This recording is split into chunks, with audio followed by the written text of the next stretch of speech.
They just want you to sit in your chair and go, hip hip hooray, for the Western press and the Western narrative, regurgitating the same old, every single day, without the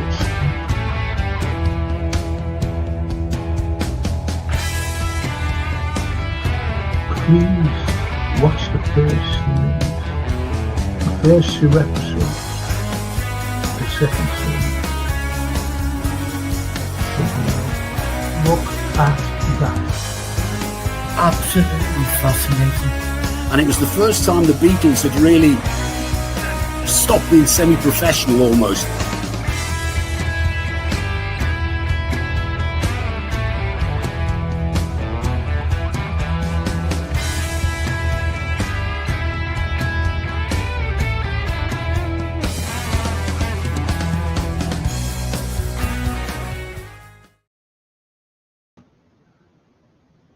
Hi everyone, it's Thursday. Yes, Thursday. Friday tomorrow. Get me new bed tomorrow. Yep, getting a brand new bed.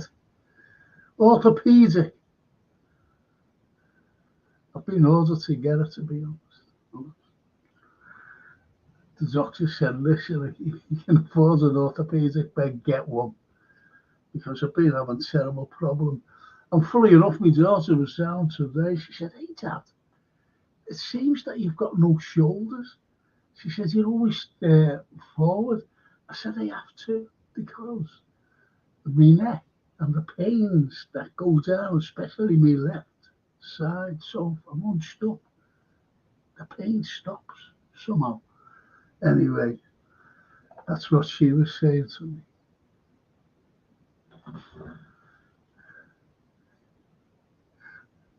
I just wanted to add these people. I've just got a message there off our Ben. He's in Thailand. He boxes. What does he do? You know, that martial arts thing, cage fighting. I haven't a clue what he does, to be honest. And he's over there for a month fighting everyone, all these cage fights. Anyway, Gap Painting Services, the sponsors of the Frank Carlyle podcast. Listen, I keep saying it to you. The great people, the fully time served, they're not cowboys. I've had some of them in a very recent past. They're fully insured. They're everything, these lads. If you want a pristine job done, get these lads in. Do not struggle. If you're an NHS worker, you get a special discount. If you're an elderly person, again, you get a special discount. But if you're not one of those, honestly, they're very reasonable. And they're in and out. In and out. So just get them in. Do not struggle trying to paint and decorate, especially the outside, using mad ladders. And we've seen so many accidents with ladders in the past. So that's Gap Painting Services, the sponsors of the Frank Carlyle show. Now, I've seen a thing tonight here. Oh, there's Myra. Hiya, Myra. Hi, Frank and friends. Hiya, Myra. Hey, Mary. And that's now my old mate, Stephen Mulholland. He's a great fella, Steve, you know. Hello to everyone in the chat. And if you want to know about any sort of what's going on in the world, even by the page, will tell you what's going on in the world as well.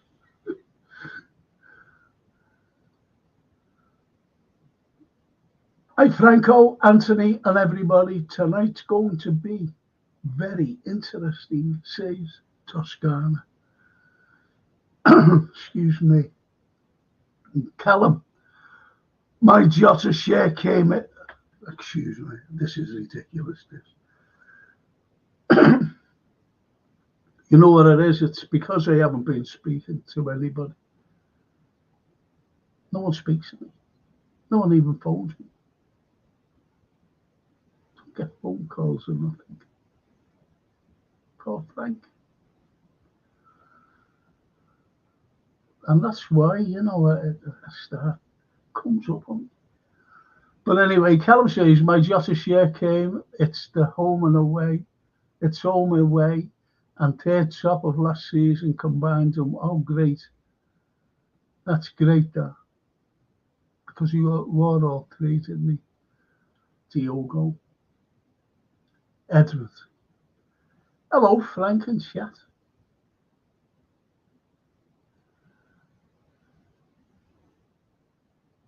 And Redbeard says to Tosca, I agree, bro.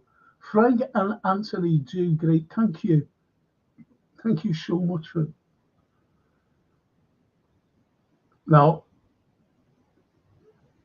honestly, Edward, what's tonight's one about? Like, tonight's one about. If you would have stayed with us last night, I would have, you would have known, Edward. You would have known what it was about. Because I said, you see, last night was a mishmash of things. Because we went so to everywhere, we went so to football. I thought Anthony wasn't coming out. It was all mixed up. And anyway, I started to do football. And there's nothing really to say about football, Really, Isak, everybody knows about Isak. You go on pods and they're only reading what Ornstein is saying, these other fellas, James Pearce and Romano, if you know what I mean. Federico Romano. So they're only repeating, they're actually reading what they're saying. And you're listening and go, oh. But our football show is your opinion. What you already know about, what you already know about. But anyway, tonight I've got my great friends with me. And we've got a great show. If you like, if you've ever picked a book up in your life, and I hope you have, and I think you all have, to be honest. I think you all have. God, bloody pain. That's for not hunching up. I've got the pain. You wouldn't believe it, would you?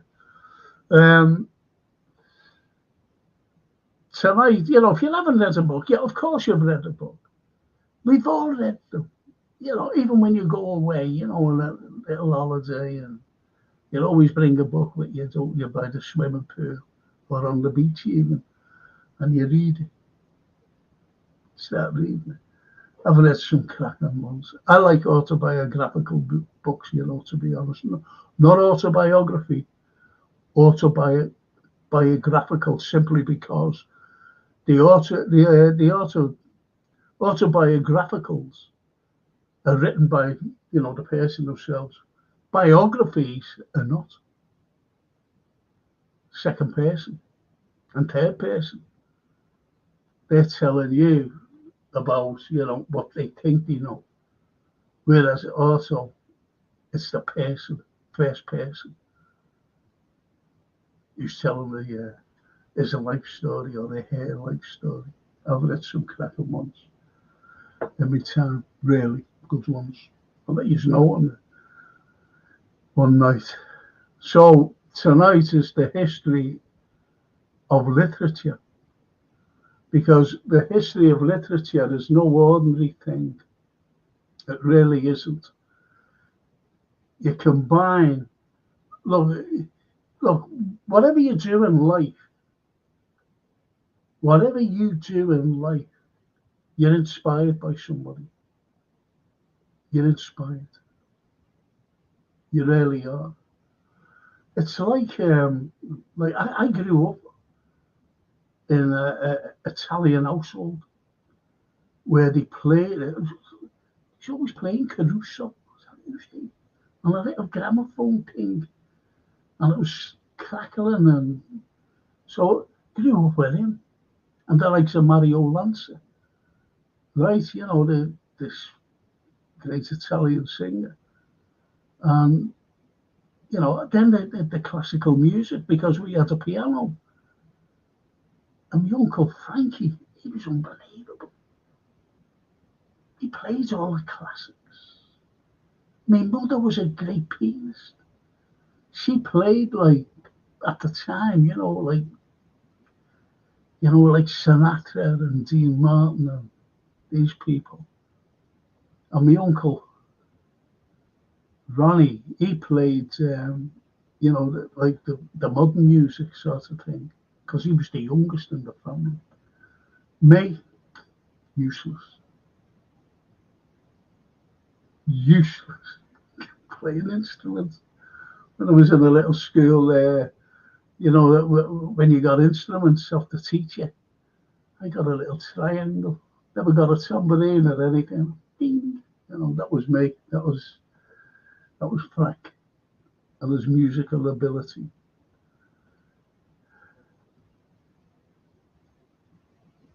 Hey, Edward, says the Redbird. Big up, Redbird.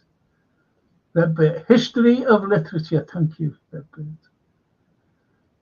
And Callum says, Myra and Stephen, hello, can see you lurking in views. Hey, Barry Alvarez. Even if everyone knows you're all well. Yes, they're all well.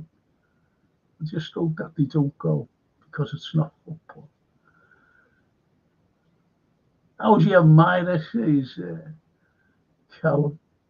I'm going to go right down because I've got to bring them this wonderful man. Good evening, Frank and legends in the chat. Hope everyone is well, says Johan. Our brother from another mother. Nice.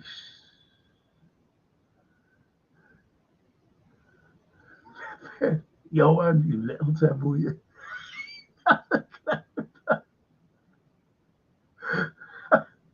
He takes it well, doesn't he? The Red Devils, obviously, Man United. Christopher. Hi, Frank and everyone. Like and subscribe. Christopher, you asked for a book, right? Got you one. I was looking for it, but I've got that one. I hope you haven't got it, because that's a crack. Brand new. So, if you want it, it's yours. Okay? But I've got another one there. I can't, I only looked for it before. I will get it though. You can have them. The Redbirds. Oh, Frankie, is Billy no mates? You always have us, Frank. Yes. Yes. Most evenings. On a Saturday morning. Remove Elon from the block list. He'll call you Frankie well as well.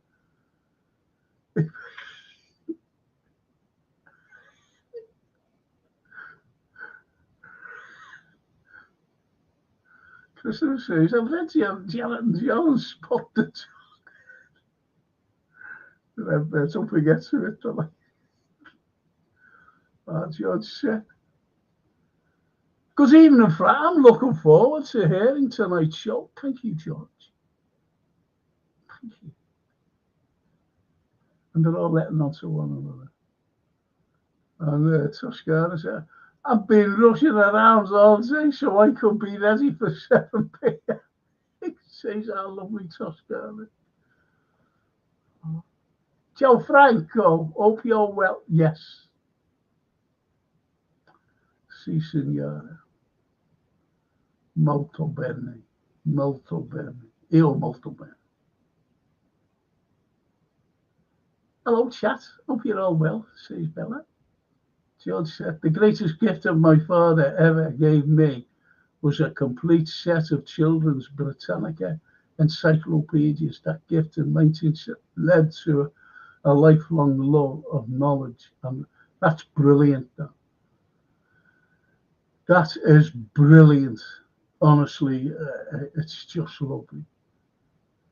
The Redbirds, Agatha Christie has always been my favourite. read read all their books, watched all their films. Unbelievable lady. She wrote other books apart from the detective ones. That's brilliant, that. And when I bring my great friend on, because it's not only in books, it's also in art.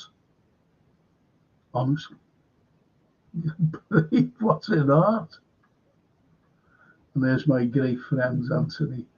I hope we finish cutting the lawn, and trimming the edge, things like that, making the tea and doing the dishes before he come on. And there he is. Are you happy? Good evening, dear mate. I called you up. No, You what? I called you up. We have a gap for like 16 hours a day. Yes, yes, I gather that. But over day, I know. our Francine came down today. She did a great job for me, to be honest. But she's always in a rush. She's doing a gig tonight, and I forget where she said. But anyway, she's doing a gig tonight, and she had to do me bed, getting ready for tomorrow, to be taken away Yeah. by our Jarrett's lads. I phoned them up and said, "Will you take that?" He said, "Yeah, no problem. Take a photograph." So I took a photograph, and he put it up because he gets things for people who haven't got nothing. He's great, our James. And when we're doing their philanthropist, I want to mention him. He's a lovely lad. He helps people. Absolutely. People who have got nothing, and he delivers them. The only thing he asks for, from televisions to fridges to carpets to like my bed, everything. 3-piece suites, corner units, you name it, and he delivers them all for a fee of, I think, the petrol money, like 10 quid, 20 quid, and they get that. Yeah. They could be getting like a 3-piece suite, say, for example, a fridge freezer, and that'll just cost them 20 quid. If it depends on the journey as well, how far the journey is, and that's it. Just puts it. No, because we tend to think of philanthropy as someone who builds a hospital or a school or a centre, but it's everything on all steps up to that. That's wonderful, because we're all Exactly. Exactly. Exactly. And good evening, one and all. Sorry to barge in and not say hello. George says, "Forgive my rudeness, Redbird and chat. I forgot to say hello to you all at the very." As I did. They're all very polite and everything. That's why Johan is on here. Yeah. That's why Johan is on here. And he stays with us, because he says, hasn't he, I've never known anyone so polite, no podcast so polite. And that Simon lad, don't know where he is. No, we've got a few referees. Yeah. Hi, Christopher. Straight back to you. Thank you. That's good. Bella Italia. Hello, Whitney. Hello, Bella Italia. I am good. Hello to you. And thank you and Toscana, for opening up a couple of avenues of research. Definitely, because of what they did, didn't they? They opened a little door to something different. Yes. And that's the path we took. Yes. The Italian classics. Yes. Johan. Good evening, international artist, Mr. Brown. Thank you, Johan. That's very kind. And good evening to you, sir. Oh, sorry. Go on, carry on. I'm awfully sorry. What I was going to say is Johan is, without doubt, one of our polite referees. He certainly is. He certainly is. Here you go. This is Christopher replying to you. Do you know what? Who said they love Agatha Christie? Was it the Yeah, Red Bird? Yeah. Red Bird, yeah. I do too. I'm sorry, Anthony. Go on. I was just going to say I've got a couple of well, I've got a few of them. Agatha Christie, if you want them, like that one, you can have them. Red Bird. Gotcha. The Haunting of Venice in Yeah. Venice. I got into Agatha Christie years ago when I was a kid because it was one of my mum's favourite authors, and I used to read everything in the house. But interesting that I think we talked about it privately, that Stephen King, an author who I admire greatly, he's started. I think it's out. There's a couple of books just come out, and the basis for his book was the inspiration of Agatha Christie. Yeah. He wanted to write a book on the lines of her books, like a whodunit, Yeah. a grisly thing. Very mysterious, very mysterious and like a paranormal sort of investigation in his books. Yeah.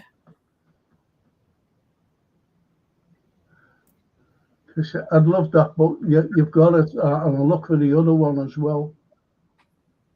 I'll look for the other one for you as well. Got a couple here, so you can have them, no problem. It's just no one can get me address. Red Birds was not Red Birds. I'm sorry, the Anfield Road. Give me your address. Anyway, if anyone sees the Anfield Road, tell them it's all right. I've got it sorted. What the little job I wanted to do. Red Bear, it's artist of the masterpieces, Mr. Brown. Hi, Lau. Hi, Lau. Thank you, Red Bird. Thanks for your kindness, Frank. But I have a whole collection. Well, that'll do me. Yeah. I've got one of the. I'll tell you what you haven't got. I'll tell you what you haven't got. Yeah. And I'll dig it out for you. And it was the first detective story written in this country. They reckon the world, actually. And it's called The Moonstone by Wilkie Collins. Charles Dickens's mate. Yeah. So if you haven't got that, you can have it. I've got to get rid of some books, you see. Yeah. Oh, lovely June. Oh, she was one of my students, mature students. Hi, Frank. Glad you keep on well. Hello to Anthony. Oh, June. good evening. Ah, lovely. Ah, lovely. Lovely to hear that. It's a lovely lady. That's the lady who told me she went on a cruise. And they just got back here. Her husband's passed on. And John, he went away, and he went on a cruise, around South America. And they got to Brazil. Oh. And they got to a place called Maltas. And when she got back, she said, Frank, you're not going to believe this. And she told me that there was a big thing up saying about their landing stage, which was copied of the landing stage at the PRS here in Liverpool. Oh, yeah. Wow. It was incredible. Inspiration goes across the globe. Yeah. Yeah. Hang on. Johan says, Stephen King is absolutely unhinged on Twitter. Separate the art from the artist, I guess. Yeah. Yes. I don't like his politics, Johan, and I think you'll know why if you've followed him. Just don't like his politics whatsoever. I think everyone loves Agatha Christie, says Christopher. Yeah. I love Arthur Conan Doyle. Yeah. And both Sherlock. of them were kind of damaged by their work. Yeah. You know?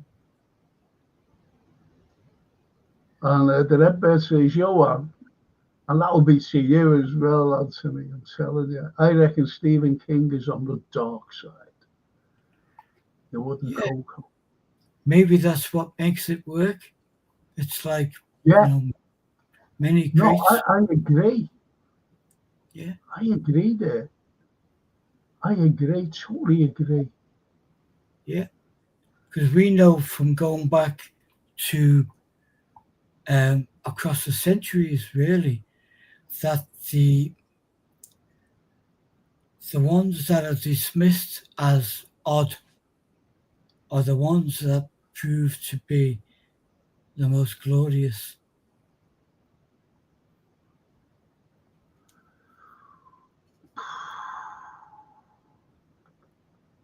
Do you know what?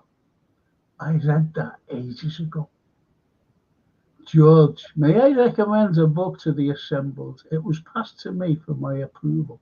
100 Years of Solitude by Gabriel Garcia Marquez. I read that. I think, can I suggest an autobiography? You may have read it. I don't know, Anthony. You know, I'm talking to the chat as well, as you know, and it's called. I forget what it's called, but it's either Only Me or It's Me by the wonderful Peter Houston.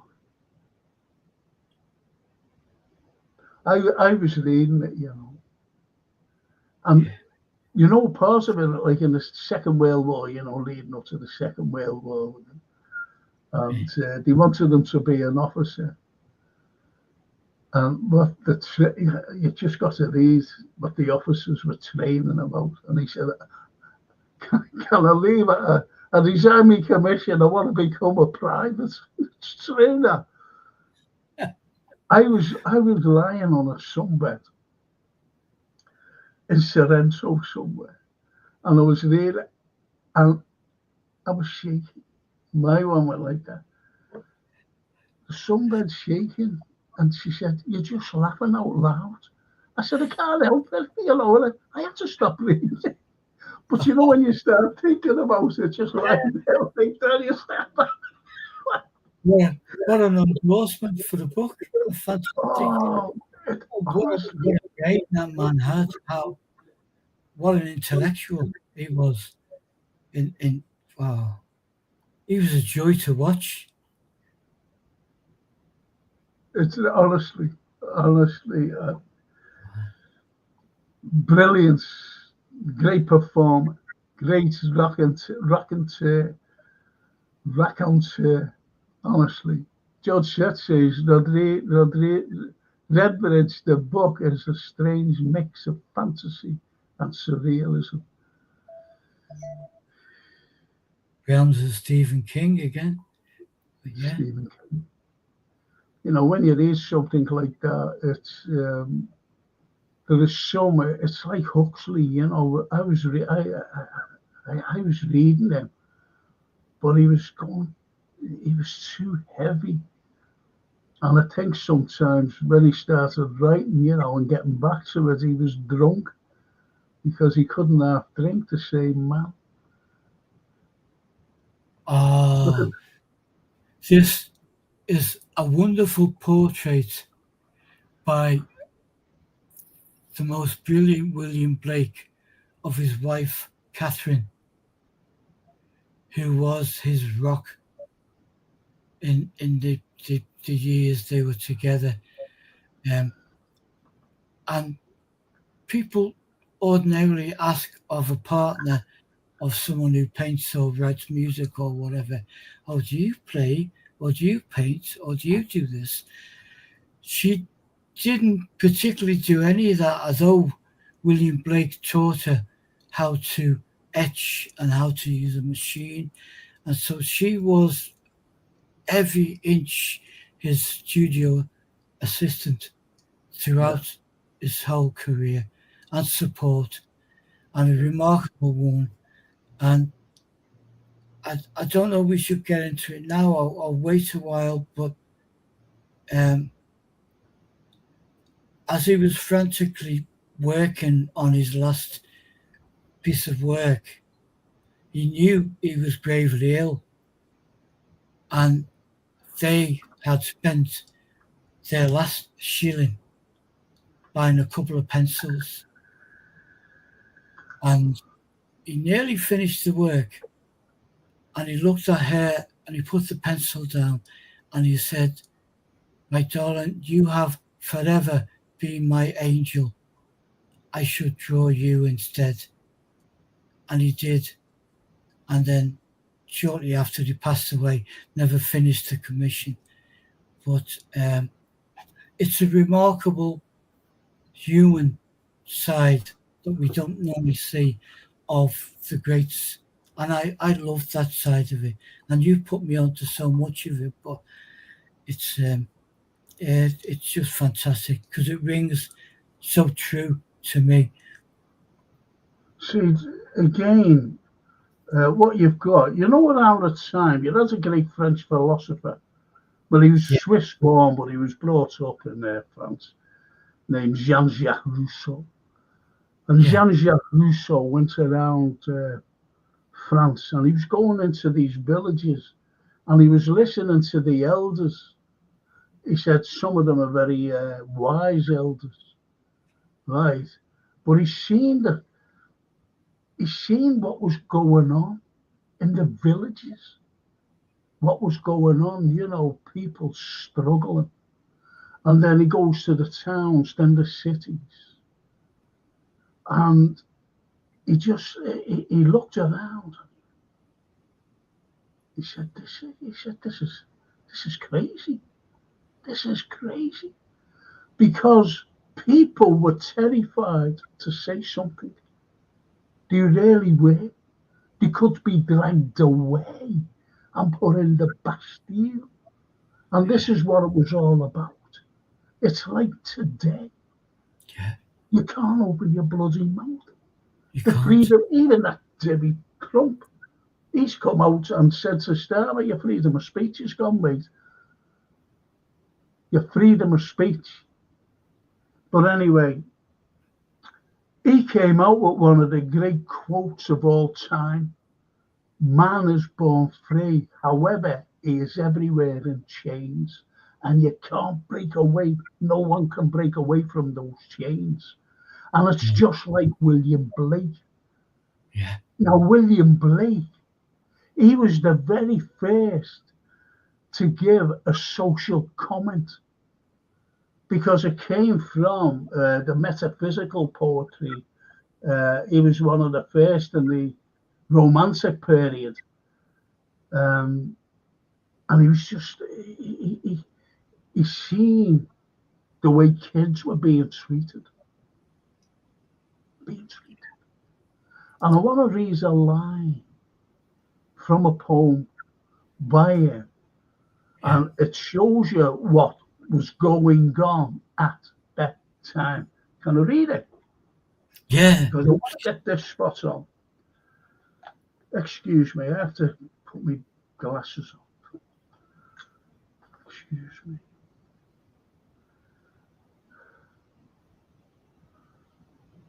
Please bear with me, bear with me, bear with me.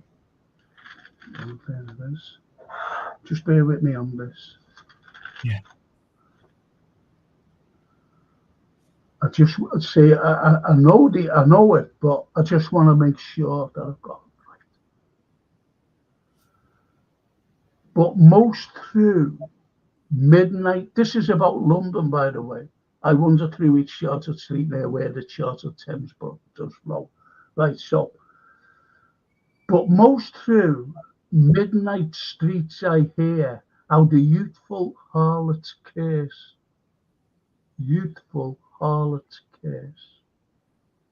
blasts the newborn infant's tear, and blights the plagues, the marriage hearse. Meaning these people, these rich people coming around in their carriages and taking them, giving these, she's about 12 or 13, this girl, with the baby, a baby. So you can imagine what these fellas were doing, these rich people, with the carriages, putting them in, giving them money, turning them into prostitutes. And as it says, bless the new, yeah, I'll just read that little stanza again. But most through midnight streets I hear how the youthful harlot's curse blasts the newborn infant's tear, and blights the plagues, and blights with plagues the marriage hearse, because they die of diseases. Yeah. Because of these people. Yeah. And just leaving the baby, that's it, gone. Yeah. No. You know, this is what you do. And he wrote this in 1794. Yeah. You see, so you've got all this as William Blake as one of the greatest of all, great artist. An incredible man. Amazing imagination and a brilliant artist. And you can see totally why he didn't fit in to the Joshua Reynolds, he was the chief of the Royal Academy of Arts, why he didn't fit in with that line of chocolate box art, because he was totally different. He was totally out there, and they couldn't. Yeah. You can't stop that. You know, that's just massive, and it's just a legacy for all of us. You know, he was mocked, cruelly mocked in his lifetime, and earned next to nothing. And yet now we realize how as you've said, how brilliant an artist and a poet and a thinker he was. Absolutely. Well, can't you see the comparison with France? Even America, with the American War of Independence, because they said, and I said, well, why are we paying taxes to George III? Yeah. They were already sending loads of goods over. Yeah. But no tariffs. No tariffs. And they said, why are we paying taxes? That's how it all kicked off, to be honest. And, you know, you get the likes of Blake, you get the likes of Jean-Jacques Rousseau, because what he did, he went around Paris, he was putting up these posters. Now, they couldn't read, the Parisians, they had no education either. So they had these intellectuals and, you know, people who could read and write and reading out what the literature was saying all around Paris. Yeah. And it was getting at the bourgeoisie, to be honest. Yeah. Yeah. But you had the likes of Danton and Robespierre. Now, Robespierre was a top lawyer. I'll do that some other time, the French Revolution, because it's not what you think. Really isn't. The wonderful thing that repeats across history, isn't it? And we kind of discovered and pieced together from way back to Dante, who was one of the first to say, "Oh, this is not right. You're going straight to hell for the way you're behaving. You don't need to behave like that." And then over the years, and we have Shakespeare, we have even our own. You and I have talked about this privately. Arthur Conan Doyle, who in the most powerful scenes are in his Hound of the Baskervilles, where it opens up to a shower of hunters Yeah. who just abused a young girl. And for their sport, they go chase a set of dogs.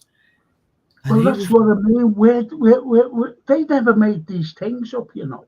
They just didn't make them up. They no, read of what was going on. It's just like William Blake yes, and the poem.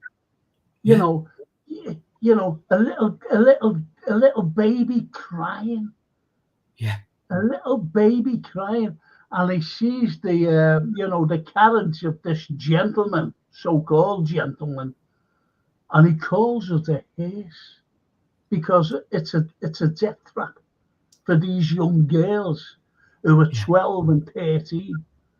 Because some paedophilia during the 19th century was rife, rife. And it was written about by a whites, but comfortably buried amongst a tale or a poem that the perpetrators, the higher econs of our society, couldn't understand because they're so pig shit thick, ignorant. Yeah. As Christopher says, Long Walk to Freedom is a good autobiography of Nelson Mandela. Well, I came out of a lecture at university. I was given it, I was given the lecture. And anyway, this fella pulled me and he said, South African, South African. I'm not going to repeat what he said here. And Mandela had just been released. And I said, well, is your apartheid gone? I said, and there's a man just being released after 28 years locked up. And he said he was very lucky to be locked up for 28 years. And I went, what do you mean? But I'm not going to repeat what he said. It's not the time and place. But anyway, Johan, he says, that breaks my heart. What a beautiful anecdote about the Blake portrait. It's what you said about Blake, Yeah, you are like, my you're my angel. Fantastic. Toscana. Franco, what's the name of the autobiography that you recommended? Just as you were going to name it, my son phoned me up and I'm watching this on my phone. It's a piece of use enough, isn't it? I'm not telling you. I'm not telling you, Toscana. I've got something for you, Toscana, by the way. I'm waiting for. Have you posted those things? I haven't been down to me post. I have the worst thing in the world. I haven't got a letterbox, you know. I haven't got my things, my letterbox is downstairs. Yeah. So I haven't been to pick my post up because I've got these for the lovely Toscana. St. John's autograph. But it's only in ink, ordinary ink. And I've also got, and it's not as sad. It's so sad, this one. Because I did a night for St. John. I did that, for players who were struggling. Yeah. And I don't know if he's sorry for. I said to Tommy, I had that for Tommy Lawrence and Tommy Smith. Right. And I said to Tommy, he came in, he was struggling. I stopped, it was only me and him talking as he first came in. And I said, can you give me your autograph, Tom? He said, yeah. And I gave him a pen, And he could hardly write it. Oh, That's his autograph. And he was dead sick. And I didn't want to say, put it here, on his shirt. So I just left it. So I'm giving Toscana that because she collects things like that. So the book is called it's by Peter Ustinov, and it's either Only Me or It's Me, just that, Only Me or something like that. But it's easy enough, if you Google it. The popularity of novels owes a lot to the Industrial Revolution with the development of the steam presses and wood pulp. Improvements in paper led to cheap reading material for all. It depends on what you know. yeah, As you've got to go back to Dickens. The likes of us, we couldn't afford a book or a periodical or anything. And we were mentioning last night, George, about Oliver Twist, and Oliver Twist he was made into a little middle class lad, born into a middle class family, and he was the hero because he had to make middle classes heroes for the simple reason the middle classes are the only ones who bought the stuff. So you see it, but the brilliance of him is he had a fella by the name of Monks he wanted to kill. He just wanted to do away with all of it. And that's where the story evolves. And around Fagin and the gang as well. So, it's a fantastic story. And we went into detail last night, didn't we, Anthony?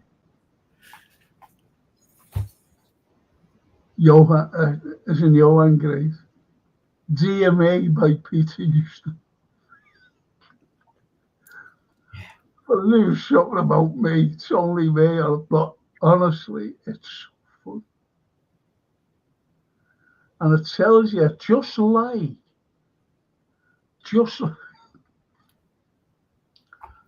like Spike Milligan. When Spike Milligan has been in a conversation with whoever it was, yeah, telling about the army. yeah, He said, how we won the war is beyond yeah, me. These Germans came up, he said, and they were in the camp with a white flag and they doing this, white handkerchief or whatever it was.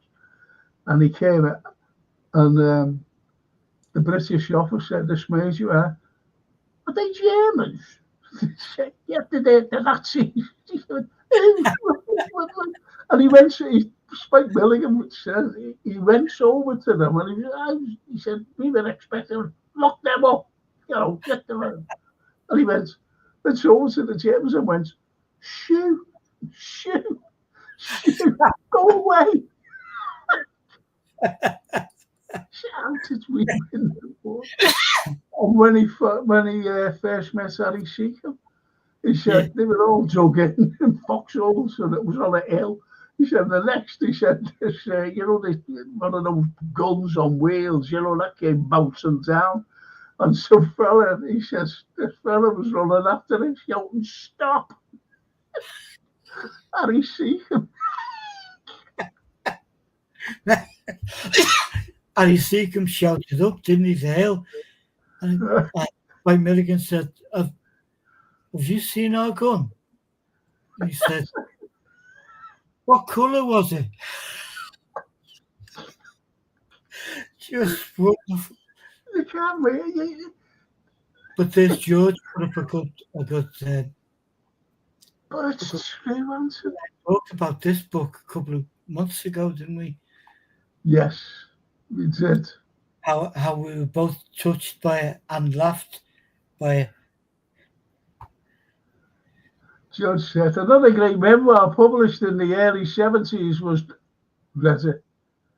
I could say I was living in my grandmother's, and right, and I got that when it first came out, and I'm lying on the couch, and their friends used to come around, two old ladies, right, sitting together, and I just laid back, and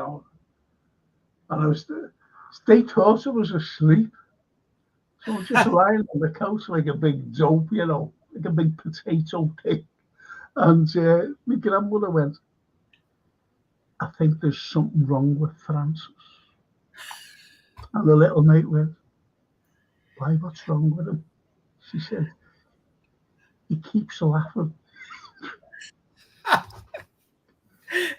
Looks like he's just sitting there and he's doing nothing. He's not like reading or anything. And he just burst out laughing. She said he went to get a bath. And I was out on the landing, because of these landings. She said, and I could hear him laughing. And do you know what it is? Anthony, we've all done it.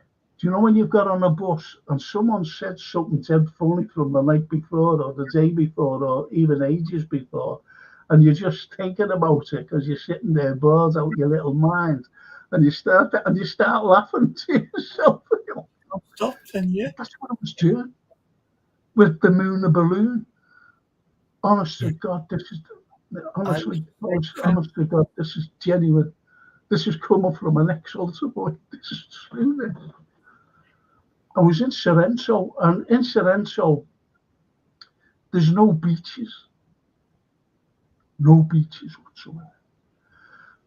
So a couple of days before we were going away, a friend of mine went like that. He said, do you read while you're away? I said, yeah. He said, yeah, here's a thing. He said, brilliant, this. And it was the moon and balloon. And now I read it years before in my grandmother's when it first came out.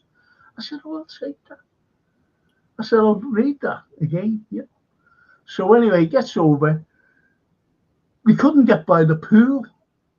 So there was the flat roof, with things on, some beds and things like that, So anyway, he gets up, and there was only me and her there. So anyway, I'm reading the moons and balloons, laughing my little head off as usual. And anyway, she said, do you want some lunch? I said, yeah, all right. So anyway, I put my book down. Honest to God, through this. Goes down, Anthony. Goes down. That's the lunch, I was down there for a while. So when we came back, now, there was only me and her there. Honestly, just there. Me and her on the roof. No one else was. So when we came back, right behind us, there was this old lady, and she was lying on a sunbed. And I went over, and there she is, honestly.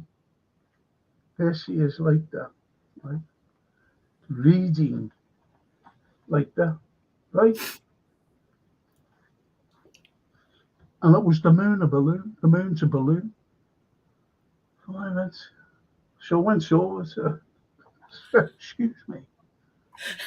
And she just went, here's how she looked up. She just went like that. Yes. I said, can I have my book back? So she went, and she just put the book back on and took no notice of me. So I went, okay. So I just, honest, I went like that. I said, excuse me, I'm taking my book back. So it was a little tug of war like this. And I said, go ahead, you can have it. No problem to me. I hope you enjoy it, by the way. And I hope you can laugh. So I went over to my bed. And Julia went like,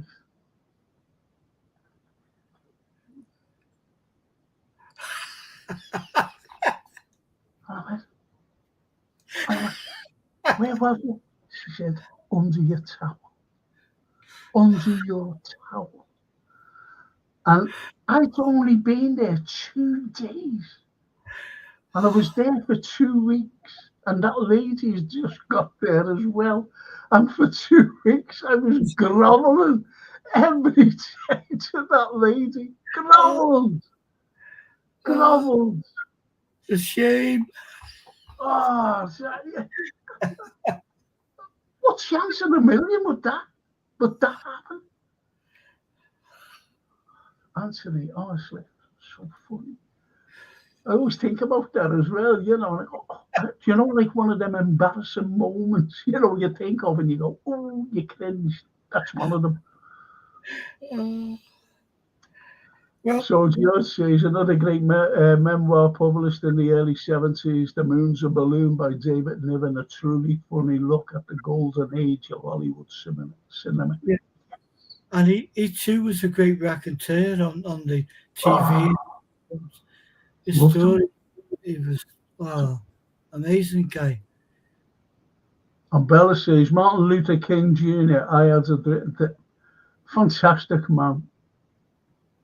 A fantastic man. Yeah.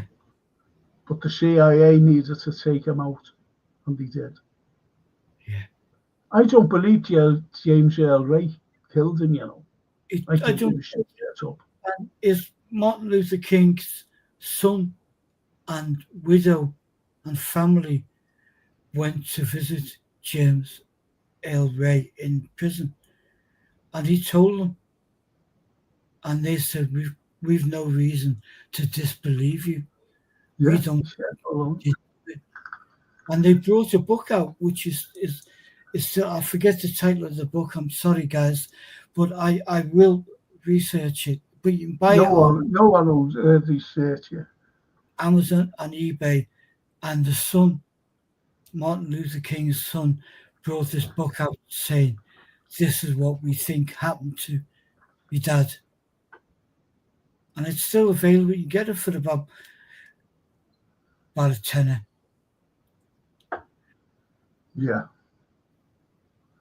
It's so sad, the way you can get fitted up. Well, it's terrible.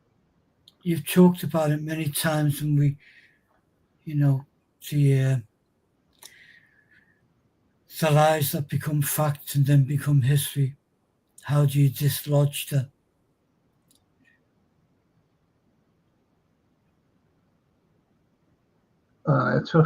Thank you, Johan. What a great actor he was as well. Used to love watching him on Parkinson. Me too, absolutely. I never liked Parkinson. I'm being not being funny, but if anyone of Houston was on, yes. Yeah. If Niven was on, yes. He was a phony, that Parkinson. I always remember Oliver Reed. She came over. But Oliver Reed, Parkinson was saying, but what's Robert Mitchum like? And what's it, other actors? And he went, he said, what? He said, this is Oliver Reed. He said, are you interviewing me about me? Or, if you want Robert Mitchum, and he mentions a few others, he said, get them on. And got up and walked off.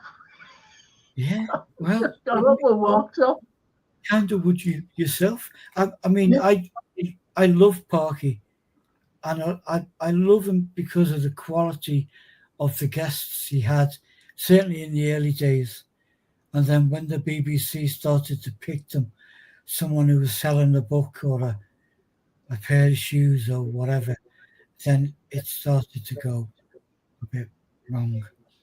Yeah. Do you know what George says?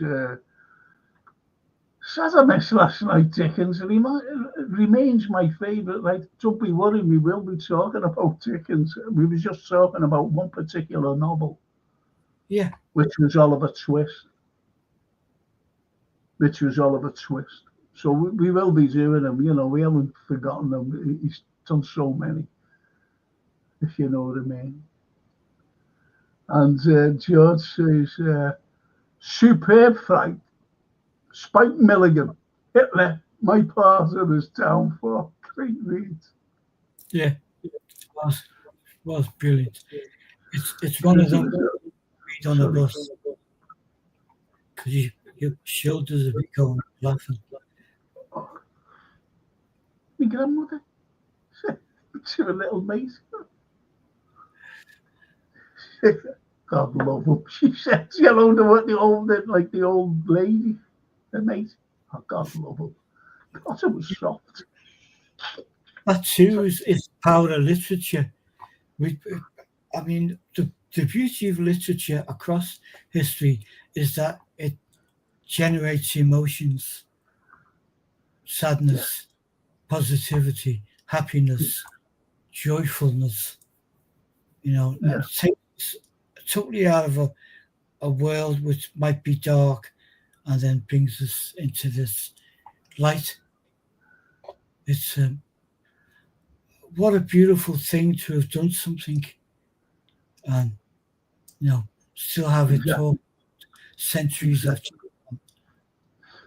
And as Christopher says, I bet you were mortified, more than mortified. You were, yeah. And I have to say, Christopher, it's one of those cringy things. Like when you think about it, that happened all those years ago on the roof of a bloody hotel.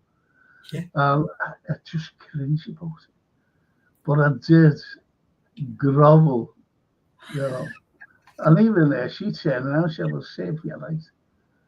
Not the old lady, she did, you know.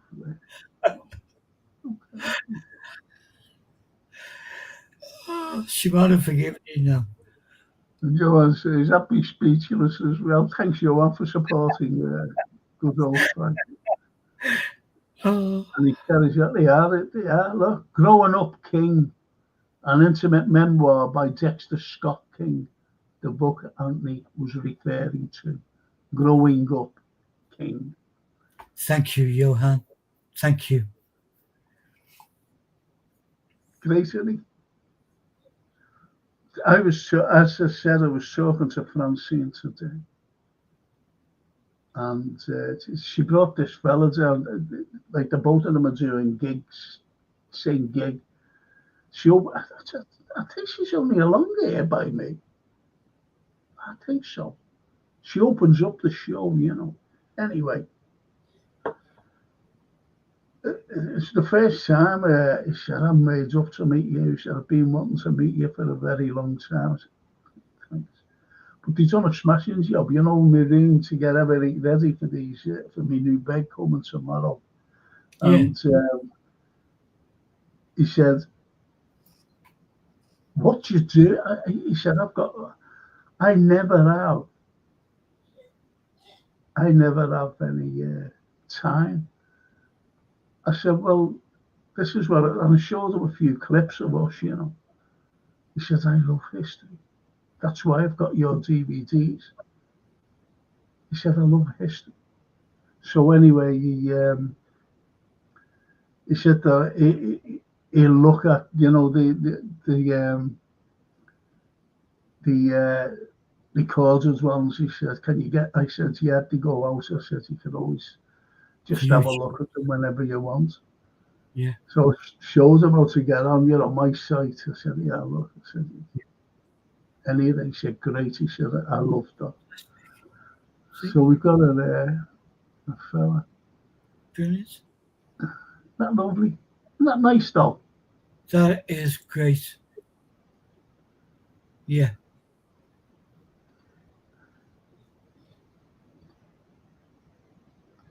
Oh, here we go. The great William Blake. This is one of 100 drawings he did. A friend of his, fellow artist, had kind of hired him to commissioned him to do the illustrations to a modern day then, that's a of Dante's Divine Comedy. And William Blake, who was not, even though he's born into a humble background, was not a humble-minded person, same as Dickens, same as all of them. He was well knowledgeable about Dante's work and his beliefs. So he immediately said, yes, I'll do this. Now, he was 66 when he was given the job, the commission. And this is what he did. He did 100 pencil drawings. And then he started work on watercolours, because a section of them to be. And Frank, they are, all of them, pencil drawings and watercolours, they are breathtaking. Just more breathtaking. It's like, remember when I mentioned about I had a big thing, there's drawings, and it was Yes. called a Book of Tell, Yeah. THELL.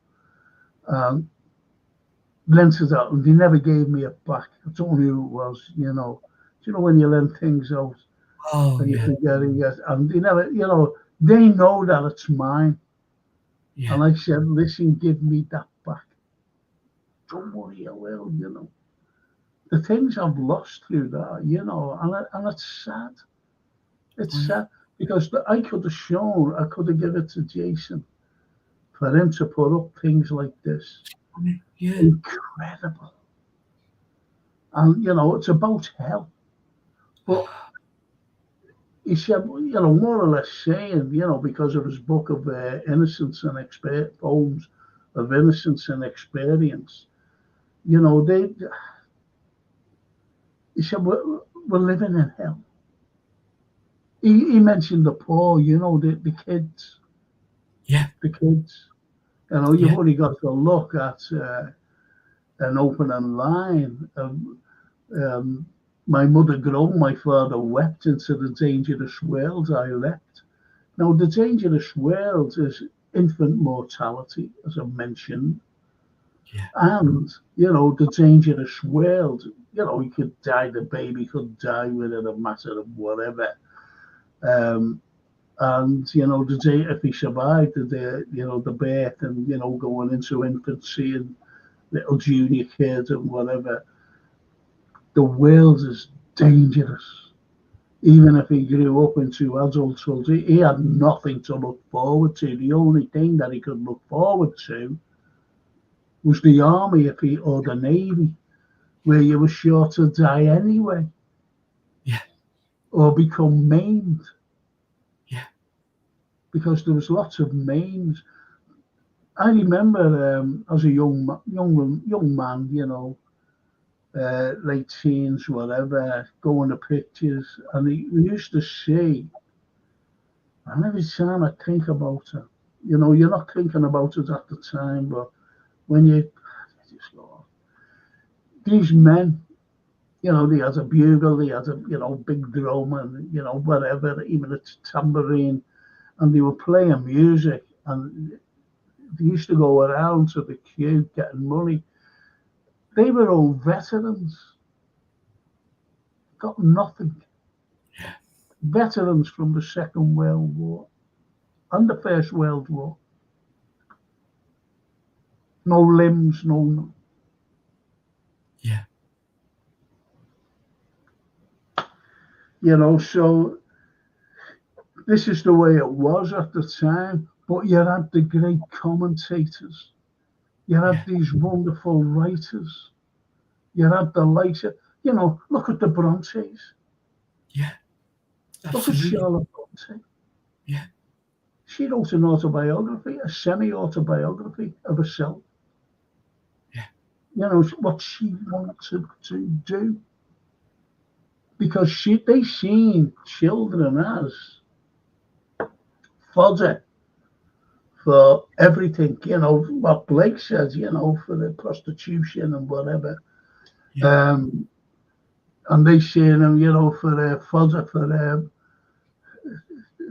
some of the terrible things was the mills, the cotton mills, where kids actually used to climb into these, these roaring machines to unplug, all the cotton that was forming up and stopping the machines, and they were pulling them out.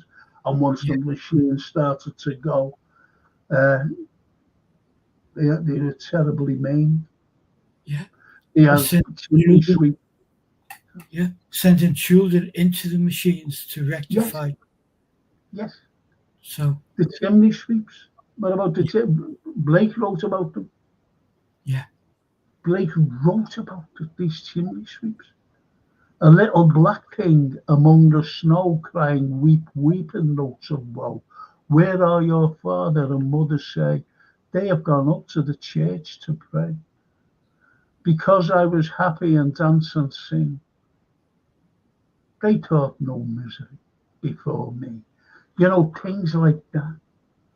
Going yeah, up to the church while he's going out in the snow to clean chimneys.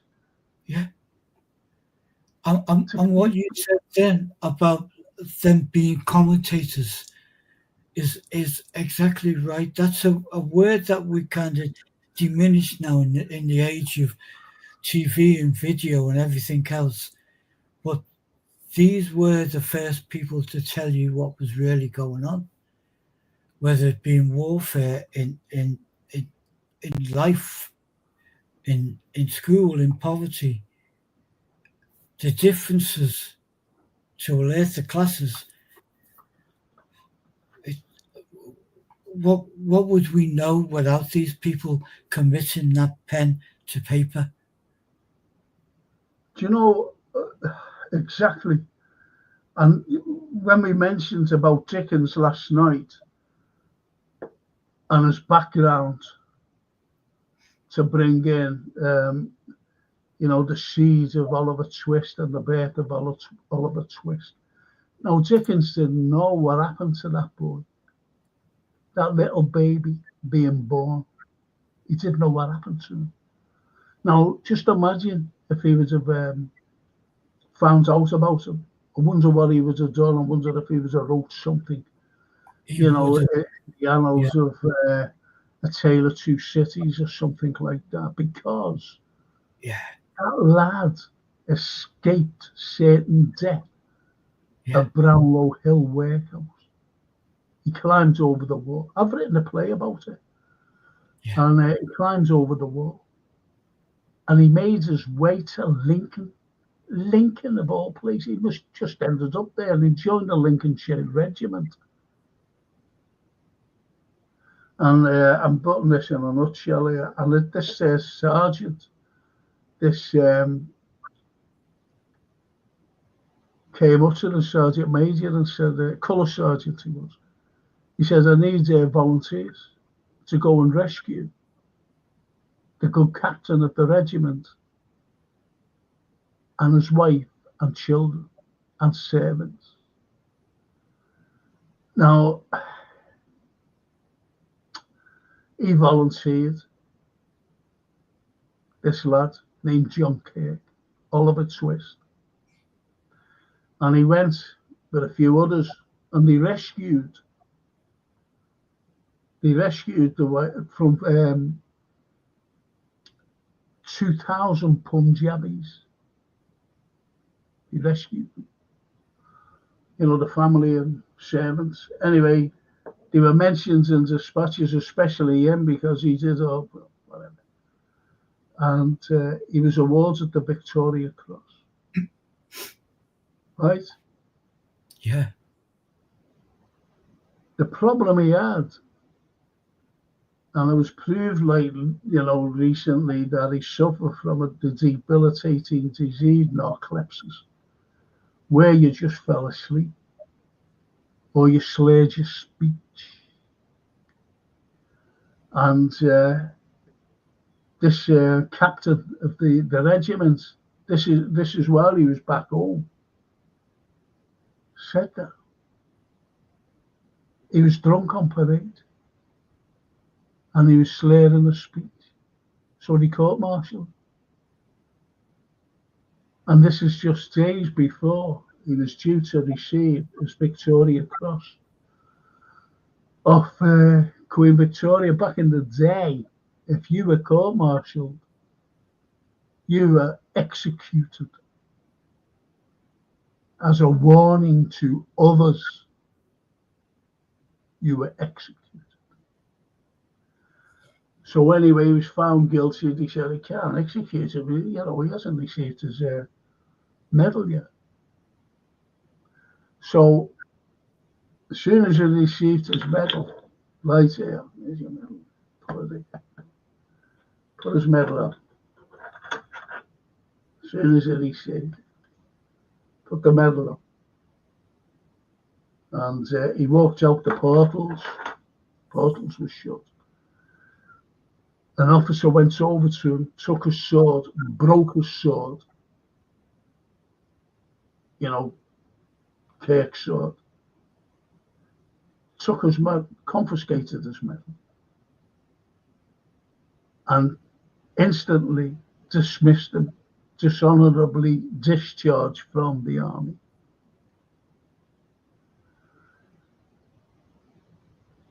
And then he always wanted to know he used to mention his mother every day. I want to find out who my family were.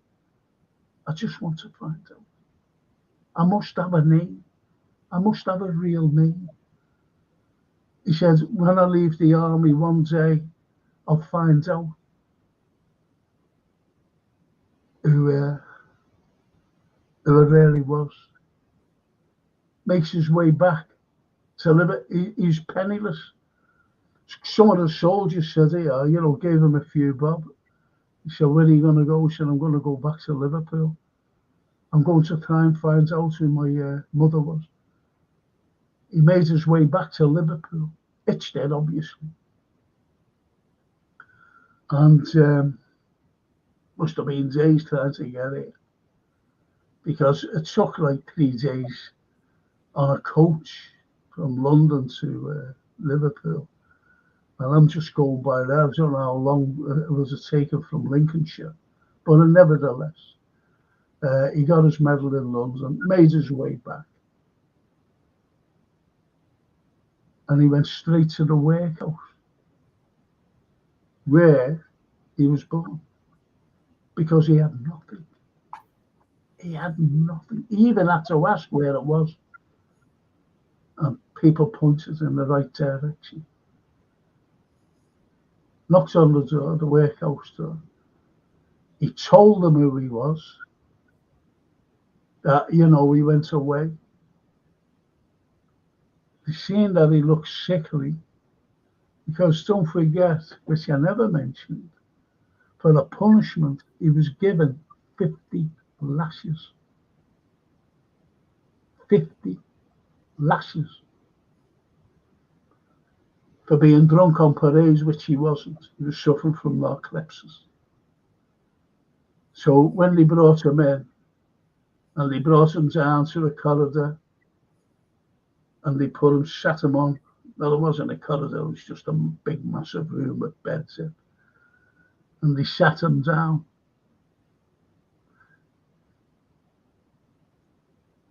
Remember our great artist friend and Edgar Allan Poe? Yes, James William Carling. James Carlyle. And he came back penniless, didn't he? And he died in the same workhouse. And so did John Kirk. Born in the workhouse. Won a Victoria Cross. Dishonorably discharged. Came back to Liverpool. Went to the workhouse to try and find out who his mother was. And died in that workhouse. Absolutely heartbreaking. And it is like Dickensian, his tale of life heroics, because he was a hero, and then to come back to that. Yes. Oh. Yes. And that's the way it is. Well, it says, I think the name of the book that Martin Luther King Jr. wrote was called Death of a King. Could have been 2, Could have been 2 books. And as Johan says, class warfare, that's what it's all about, class warfare. Every time, Johan, every time. And that is the poignancy between what we're reading and what we're establishing is the backstory to these, from the poets, the writers, these wonderful works of fiction, art, biography are done against all the odds, and classism, the class war, is the hardest one. Yes. But they're still done, from John Keats to Charles Dickens to John Lennon and on, and going back, of course, to our dear William Shakespeare. No silver spoons going on there. No. Because if you, again, you can go back to freedom of speech. And one of the prime examples going back to the Shakespeare times, Shakespeare period, was his contemporary was this lad.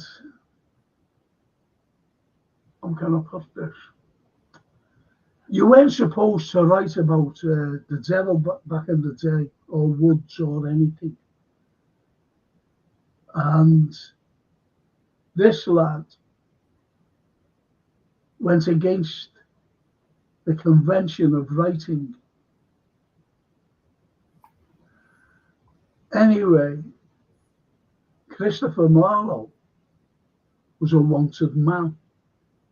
And he was also a wanted man by the establishment because he was homosexual.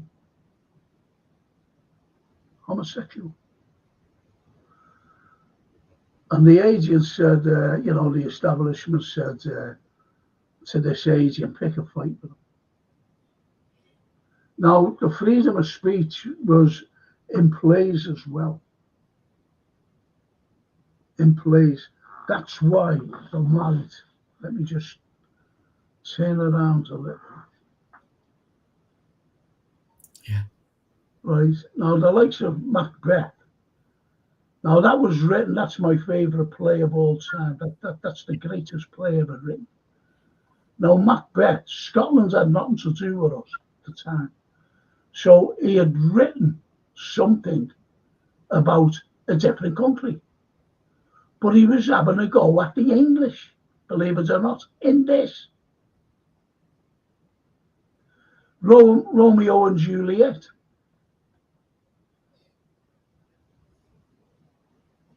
Where am I? That's terrible, this. Hamlet. That was about a Dane. And where he turns around and says there is something rotten in the state of Denmark, no, it was something rotten in the state of England. And this is what was going on all the time here in this country. So he had to write something nice about the country. So he wrote about the kings. Henry V, for example. But he put something in there that they never cottoned onto. And that was at the Battle of Harfleur, when the French, all the French soldiers, and they were out fighting the English, but all the Henry V came to this castle, Harfleur, and he was the old men guarding it. And they saying, open your doors. And he said, no. Now, this is the good king, Harry. This is the good king. Supposed to be fantastic. And he said, if you don't open your doors, we will bust the doors open. And my men will rape and pillage your women. We will put your babies to the sword, and we will kill you if you don't open the doors. Now, what kind of a nice king? And he put that in, and nothing was done. Nothing was said. They never cottoned onto it. Genius. Yeah, of course it was genius. And you've only got to go to Blake when he said, as the hapless soldiers sighs, as blood runs down palace walls, and the blackening church appalls. In his poem London. Yeah. If you think about that, he's blaming the state, he's blaming all these kings and whoever, they're putting men to death for nothing. And the church is just standing by. The blackening church appalls. So he said that the church is not free from sin. And he was brought up for sedition. They could have easily have executed him for that. Yeah. William Blake. But he fought on. Nothing had stopped him. Yeah. And they laughed at him and ignored him. Yes. They tried to ignore him. Yeah. The Ottoman fair. Evening boys. Even an Ottoman. QT Moz is the Q. What's up, Frank? Hope all is good. Yeah, it's not football tonight, unfortunately. QT, we was doing something entirely different, which is about the history of literature and how it evolves, and it evolves into today. And Christopher says, probably a jealousy because he won a Victoria Cross, so they stitched him up. Well, they didn't know at the time that about narcolepsis, unfortunately, or that post-trauma distress, PSD. They didn't know anything about that.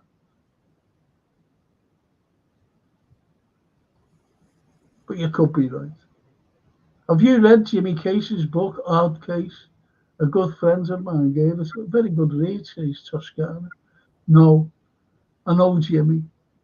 Used to get deaf as a doornail, Deaf as a doornail. 2 years later. I said, do you want to go up to there, inside the clock in the Liver building? Saying about that, I said, do you want to come up with us? I said, yeah, and he went, you're not going to believe what he said. I'm scared of heights. I said, I'll behave, you said. He said, I am. And the girl he was with said, his wife, said he is scared of heights. I went, oh. I said, but we go up in a lift, you won't see anything. Claustrophobic. I can't go in a lift. He said, I would have loved that though. I said, okay. Johann, Henry the Great mass murderer. Yes. Yeah. Few Henrys were. The 8th. Horrible man. He never ever won a battle. He had 72,000 people executed. 72,000. Henry VIII. And I'll surprise you there. I will surprise you. Like the Church of England, he formed the Church of England. Yeah. And when he knew that he was dying, he said, oh, you're going to die, And he said, well, you're being excommunicated from the Catholic Church. He said, please, I want to be a Catholic again. So he died a Catholic. He reinstated him into Catholicism. And every monarch since then, I'm not talking about today, died a Catholic. Yeah. Every one of them. James the First. Oh, I'm sorry, Mother. I didn't mean to have you executed. Mary Queen of Scots. The hypocrisy of the pounds. He congratulated Elizabeth on the death of his mother. She signed the death warrant. You know, that fella named Elizabeth. She said, I'm into a bit of everything, but I just landed on Mars and it isn't all that.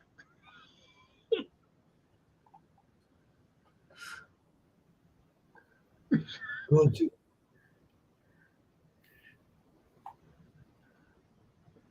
And Barry says, I had Paisley whilst on holiday in Spain. Very good. See, when I'm glad that, you know, you're reading a biography. That's a biography, that. I don't think it's an autobiography. But when you read an autobiography, I read, I forget what it was called, but it was by, what's his name? Cary Grant, Archibald Leach, Yeah. by him. Now, I never liked him because he said when he went over to America, you know, he was a matinee idol at first because he was a good looking fella, he had black hair. And then he became into his own right. Right. So anyway, what has happened was when war broke out, here, he didn't want to come over. And do you ever remember the old actor Ronald Coleman? Yeah. And David Niven? David Niven was a soldier before being an actor. Yeah. He went to him and said, are you coming over? Yeah. And he went, oh, no. And he took out an American citizenship. Ronald Coleman came over. There's another fellow named Trubshaw, and he was a tall man, ex-army, but he was too old. He was like in his late 70s. I'll tell you what Trubshaw was in. Do you ever remember Rebecca? Yeah. Well, he was the tall detective in it. You know, it was on Max's side, you know. And with a lot of Olivier kind yeah, of. with Olivia, yeah. Yeah. And well, that was Trubshaw. He played cricket for England as well. This fella, same fella. But anyway, he said, I'm too old. But they came over and he took out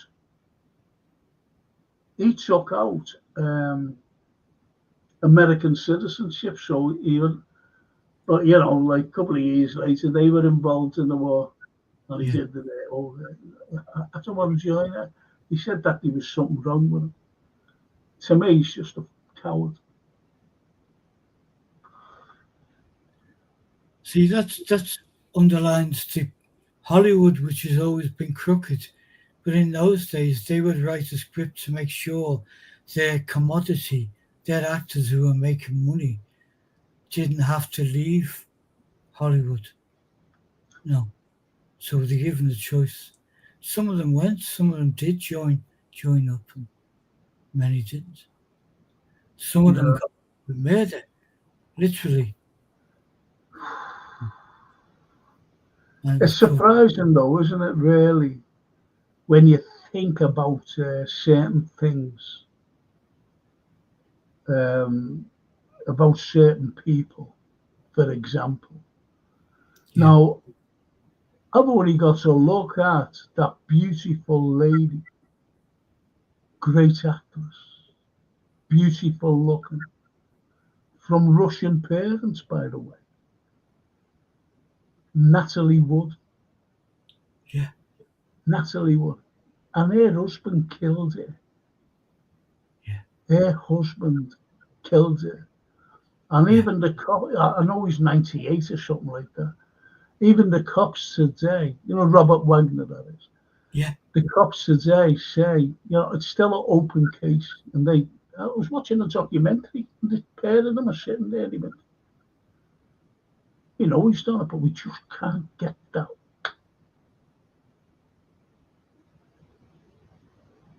be too late for him now, you know what I mean, to do anything. But he killed that beautiful girl. She married him twice. Yeah. She married him twice. And he warned her that the second time, even her sister said, don't.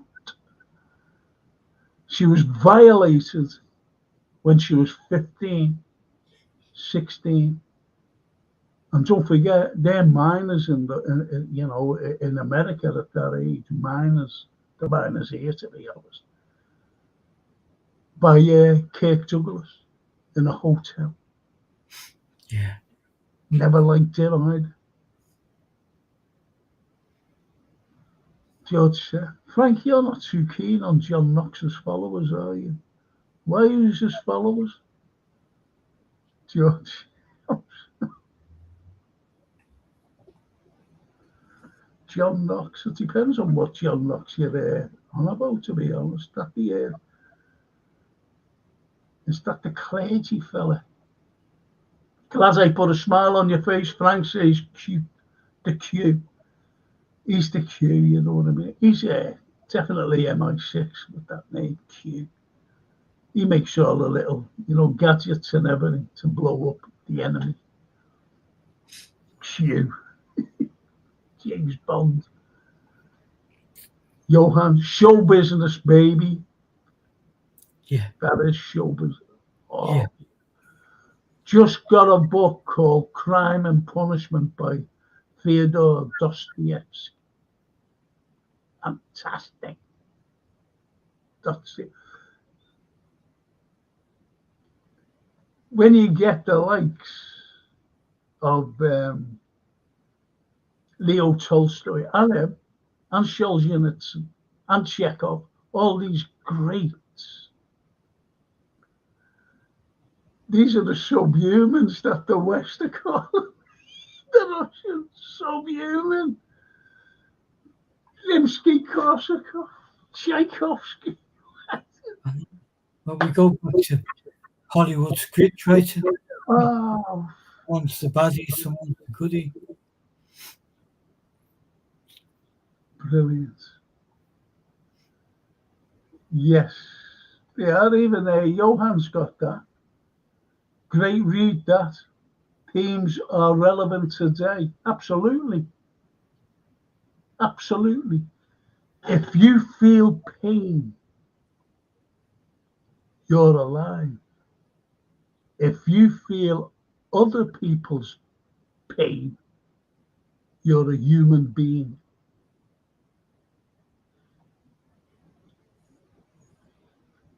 Leo Tolstoy.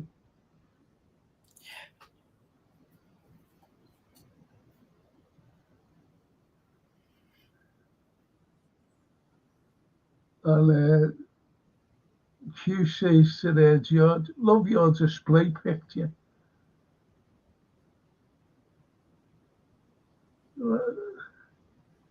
I can't see the display picture.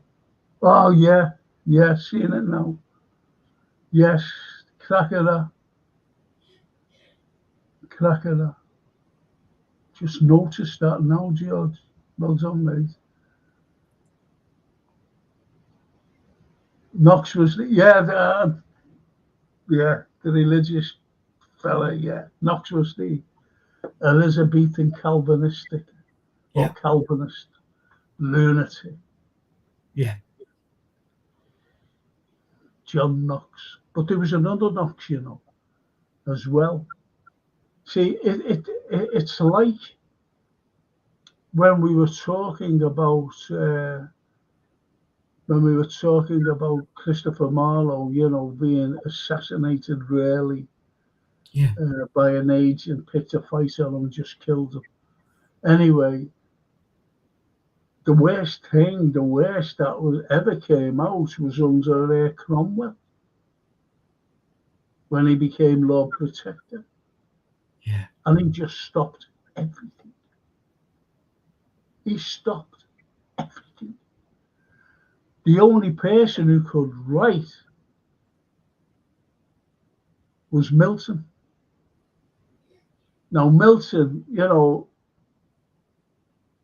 he wrote things, but he wrote them so that he hid them. Don't forget, Paradise Lost, Paradise Regained. Yeah. And he was the one, because he was a Puritan, but with a small C, if you know what I mean. And he did right things, but, you know, if he would have found out, he would have been done it. He was the only one who could write.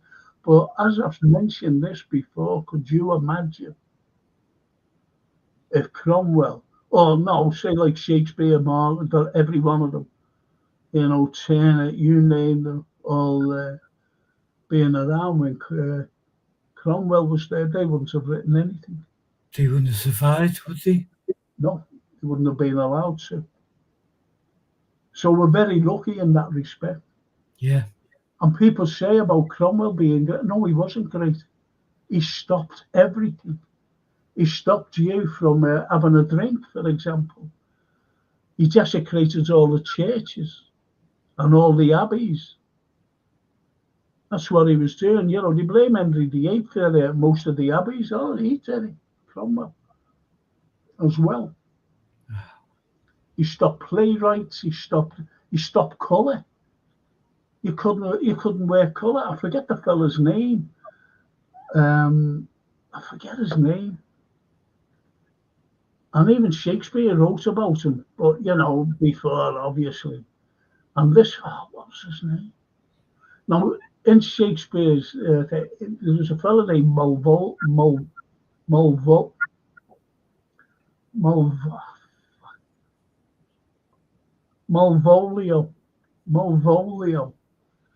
and he was a bit of a clown, but he wasn't really. He was very astute, and he used to wear these bright yellow, them tight things that they wore back in the day, and they were yellow, and that was an outrageous colour even then, This is before Cromwell. But this fella, during the Cromwellian period, what was his name? Forget his name. Well, anyway, he wore these tights because you could only wear two colours. That was black and white, and if anyone had died, a little sash of purple, as in mourning. So they were the only colours that you could wear during the Cromwellian times. And it was the same Cromwell who wanted to commit genocide in Ireland. The same man. But anyway, when he died in 1658, the people, ordinary people, knew what he'd done, and anyway, they dug him up, the ordinary people, dug him up, desecrated his body, cut his head off, and spiked it and put it on Crater's Gate. And you don't hear much of that in history. That's what we thought of Cromwell. Yeah. Yeah. He's a horrible man. Yeah. Horrible. And you were forced to go to church, You were forced to go to church if you did. You could have been an atheist, or you didn't want to go to church, or you were forced to go. And if you didn't go, it could be imprisonment. And you didn't want to go to jail, not in those back in the day.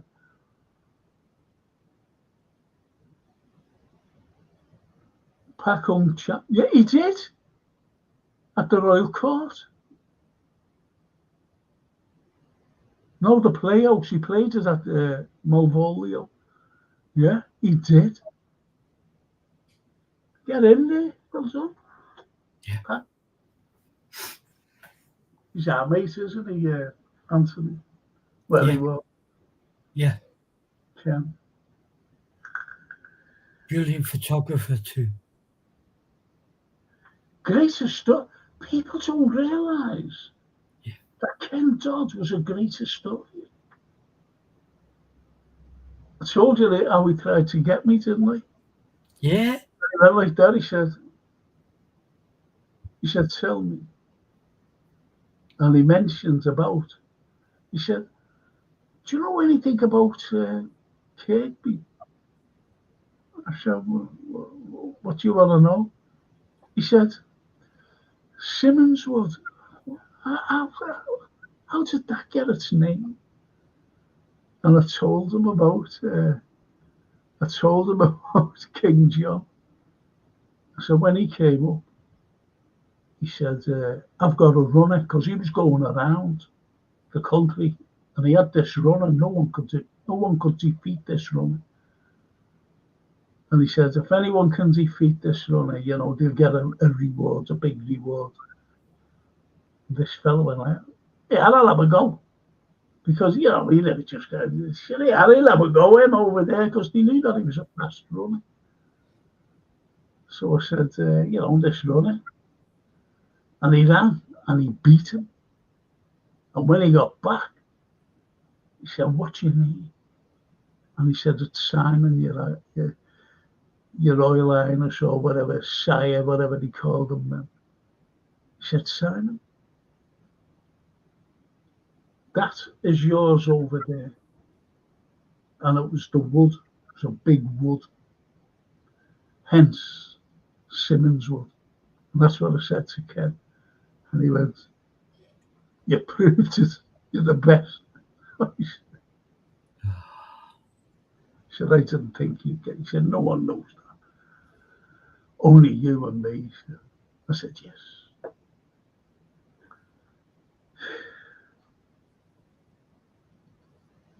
But today's literature is not yesterday's great literature, though there are some good books, but still, you can't beat the classics are unbelievable. Yeah. Redbird. I love the classics. Yeah. And you know, again, even the classics were written at a time where they were writing. Go on, carry on. I just want to see if we've got something here. Go on. The classics were written against the odds, against the, whether it be establishments or just the way of life, poverty, everything. Today, we've kind of diluted books and literature, I think, with the use of social media and the internet and everything else. There's not many people who go out and buy a book as opposed to get it up on the internet and read up about it. You guys are totally different. And that's why we love doing this show. But it's a strange. It's like the more we have, the less we know. And the internet and it's like I've opened up so many doors. Some good, but mainly just mediocre, and everything's about money. And that's right, Doc, because I'm sorry, I hope you can hear me. You're spot on there about a lot of things. I'm just looking for something. I'm just looking for a fantastic thing. And I've got two of them. I'm going to give it to the. Hang on. I thought I had it. Oh, God, bloody. I've got this copy here. And if I've got the other one, I'll give it to George Seth because he said that. Oh, God, man. When I did the thing for Channel 5 about Dickens, excuse me, when I did the thing about, he said to me, have you got the Uncommercial Traveller? I said, yeah, I've got it, I think. So they made sure that I got one. Dickens, the Uncommercial Traveller. Oh, okay. Now, if I find the other one, I'll give this to George said, you can have it. Brilliant. Give it to him because, I've got loads of books there. Let's see what he's been saying. Today's literature is not yesterday's great literature, though there are some good books, but you can't beat the classic. The history of literature, eh? The mind boggles at the literal interpretations of our Albanian interpreters. We'll turn the sounds up.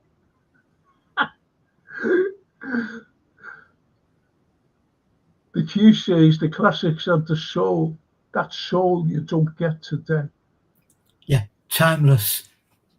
They were timeless. Of course. And as the Redbird says, diluted, Anthony. That's the word. Diluted. And the writing, unfortunately, is not as valued as it once was. Everyone is on a bloody TikTok. Yeah. She says, Johan, TikTok is banned in my house. He says, well done. Brain dropped that. And the Redbird, Johan, lots of people let AI write for them. AI is killing creativity and self-thinking. Absolutely, Redbird. Totally agree. But don't you think that you can't think for yourself because governments don't allow you to think for yourself? I believe that they don't. They want to stop you from thinking. Yeah, I agree with that, but I do like the idea, and we've talked about you drop a seed. You're dropping seeds every time we talk about a person or a book or an event, and we check it out. We go do our part and meet you in the middle. The problem is these days, and I know it's Jason, it's one of his pet hates, is Yes. that AI has got itself involved in history for various unscrupulous organizations or people who want to big themselves up. So they're using AI to present images which never were. How do you combat that? It's unbelievably hard. Fact and fiction again, isn't it? Yes. Well, do you know what? Funny enough, you saying that. And it's only what Tolstoy said. More or less what you just said, fact and fiction. He said, history would be a wonderful thing if it was true. The old Tolstoy said. Yeah. If you think about it, I'm looking for a Yankee. Oh, can't find the Yankee.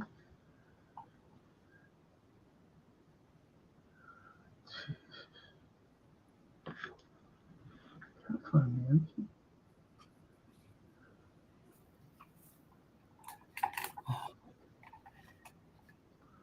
And I remember Dostoevsky coming out. Someone mentioned Dostoevsky, and he had a great quote actually. And he said, something like, let me think about this. The secret of human existence is only to live, but to know what one lives for. Yeah.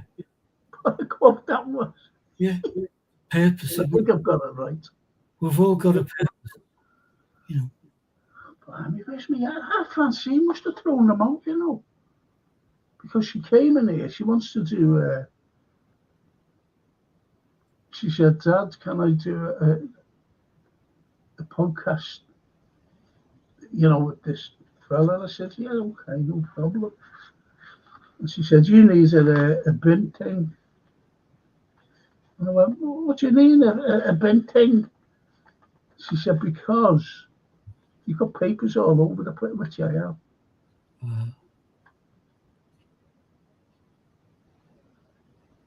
Can I just respond to George's comment there, Frank? Go ahead. Can I just go and get a couple of tissues, please? Go ahead. You just read it out. So. Okie dokie. Thanks, George, for the comment. The painting on the easel is of Lowry, Stephen Lawrence Lowry, who's a little bit of a hero to me, and it was something I started years ago, and I've been having this weird thing about digging through old stuff and deciding whether I'm going to finish it or get rid of it. And I found that a couple of days ago and thought I will finish that because I love him. I love his. He was the last of the great Victorians in history, really. In my behaved like a Victorian right the way through till I think it was 75, 76 when he passed over, and he worked in the same job all his life as a rent collector and painted in the evenings. And as we're talking about the classics of literature and the geniuses that did it, he too had it tough as an artist. His mother despised his work and would turn his work to face the wall if friends came to the house, as she didn't want to upset them. And he worked against that, and he was an absolutely amazing artist. He was taught by a impressionist painter, and for the short time he was at evening class for 15 years, I think, as a painter. And his work, he established his Lowry's, his so-called matchstick men and dogs, after he learned to paint in what we would call the classic style. And I love the fact that he stuck two fingers up to establishment. The Queen Elizabeth, loved him, and her mother loved him. And he wanted to give him an MBE. He said, no thanks. Wanted to give him an OBE, and he said, no thanks. Wanted to give him a knighthood, and he said, no thanks. That's nothing to do with me. I just like to paint pictures. Same as me. You know, I refused it. I said no because of Hillsborough. How could you accept a gong of the people, Yeah, that was suppressing the truth and covering it up? absolutely. Do you know, one of our dear friends knocked it back quite a few years ago now. Is Jimmy McGovern. Jimmy McGovern, Yeah. Jimmy. He knocked it back. Yeah. Just imagine me getting it. And the likes of, you know, the people who know me. Oh, couldn't do it. No. Didn't want to do it. Not because of like what friends had said. It's just going against all my principles. Yes. The love of the 97. Yeah, absolutely.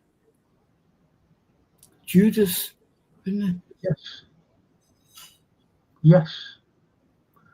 Snapey says, I often think that some of the most poignant and thought-inducing literature is penned in the adversarial circumstances. The observation of human barbarism has created some of the most eloquent words.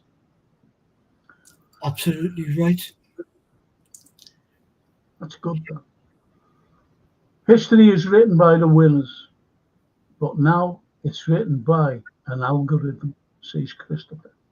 And it is. This is why you're getting all. I'm sorry to go on to this.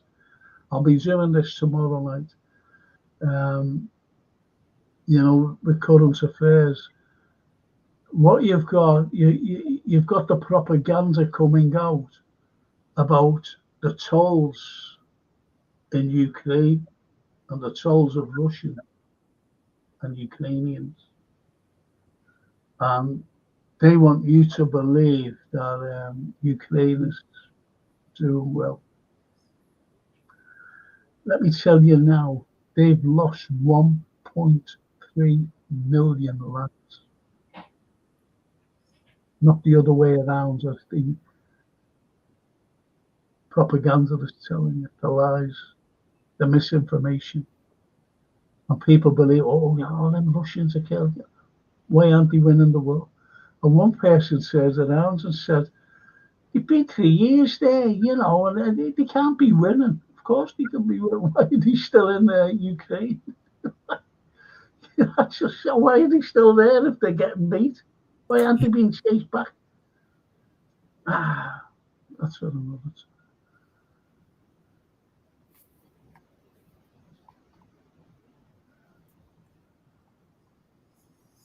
George says, brilliant, Peyton. I love that one. I think it's called Going to the Match. Are you talking about The Lowry head. Lowry's, yeah. It started out as an exercise, George, in that Lowry only ever used, in every painting he did, he only ever used 5 colours. And I tried to do something in 5 colours, and that was what we did. I did, but it was in the shed until, like I say, a few days ago, and then I thought, no, I want to finish that because I like him. I like the fact that he was different, which is the attraction to some of the greats we've been talking about. So I love that chat, Obviously, Snapey came out with that thing, and Johan replied, great reply to Snapey. Only if they are human. Otherwise, they go and build a general ethno-state. And you hear the words like, they are all Amalek.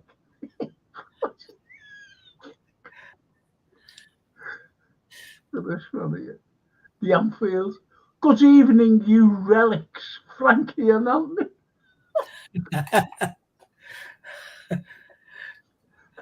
I'll drink to that. Cheers, bro. What else did he say? Beauty. And he said, good evening to all the Frankie lights.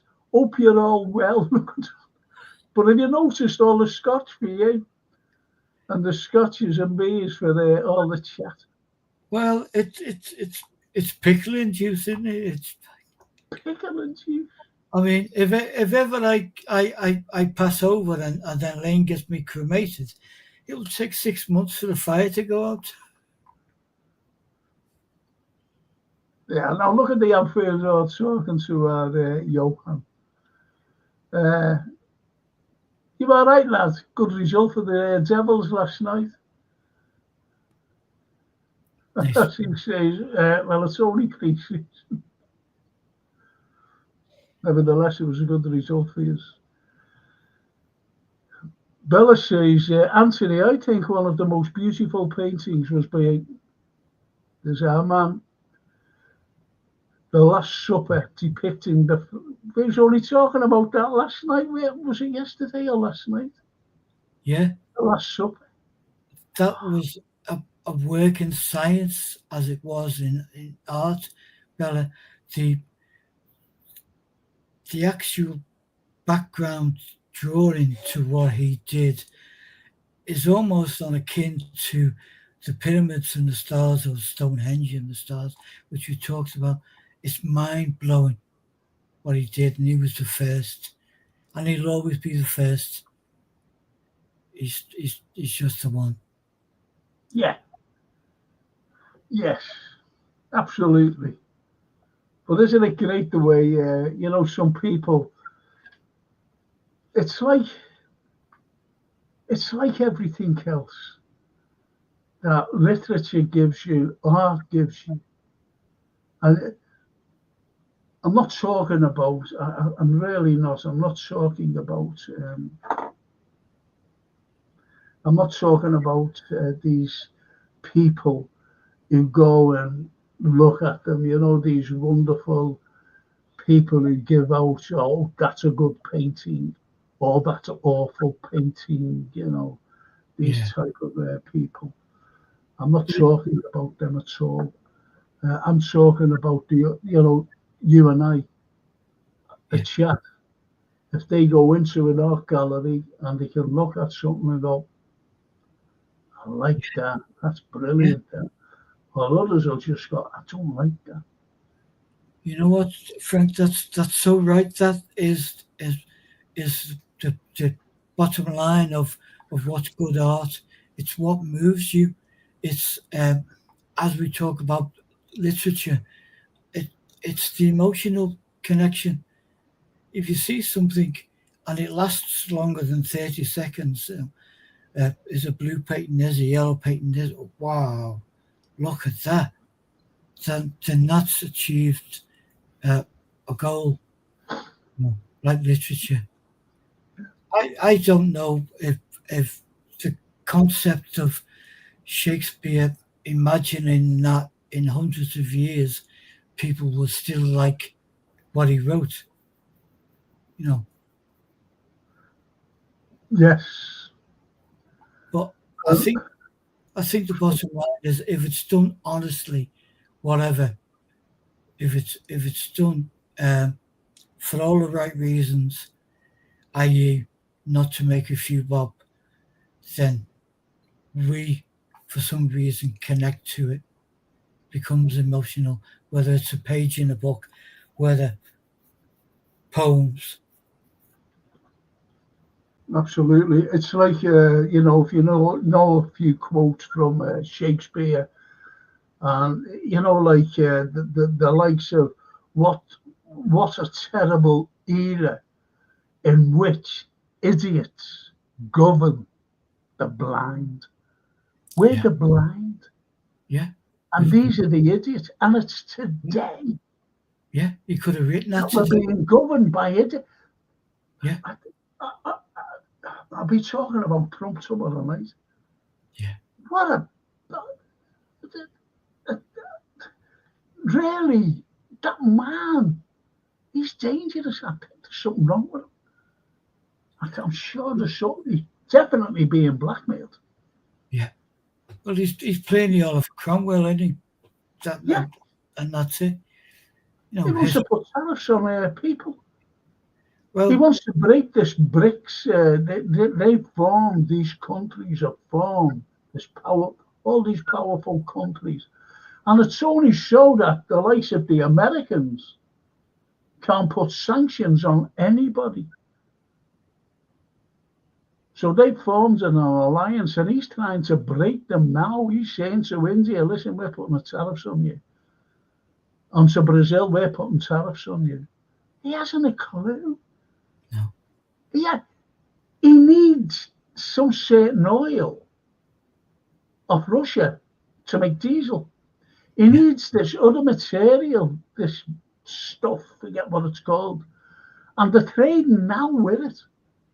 yeah, So if he's going to put 100% tariffs on Russia, he'd be putting them on himself yeah, because they need what Russia is trading with them now. yeah, And these stupid people in Brussels who, say that we don't want the Russian oil, they're still buying Russian oil through a third party, yeah, and it's more expensive. yeah.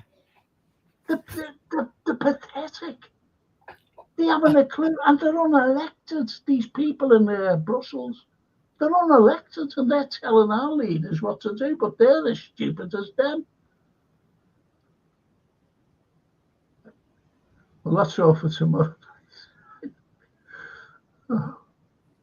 as Shakespeare said, talking about Liverpool's transfer window and signing Isak, love looks not with the eyes, but with the mind. I always said Shakespeare was a red.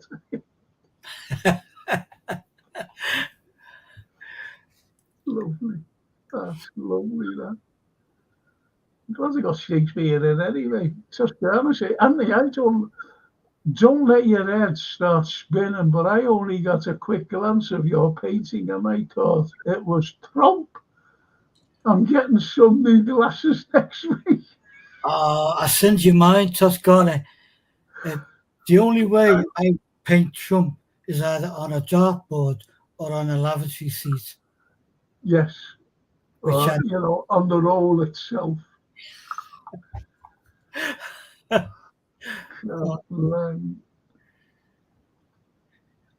Anfield. Frankie, I love language, and I cannot wait for our fellow Anfield attendees to shout, "Good save, Mama Dash Billy!"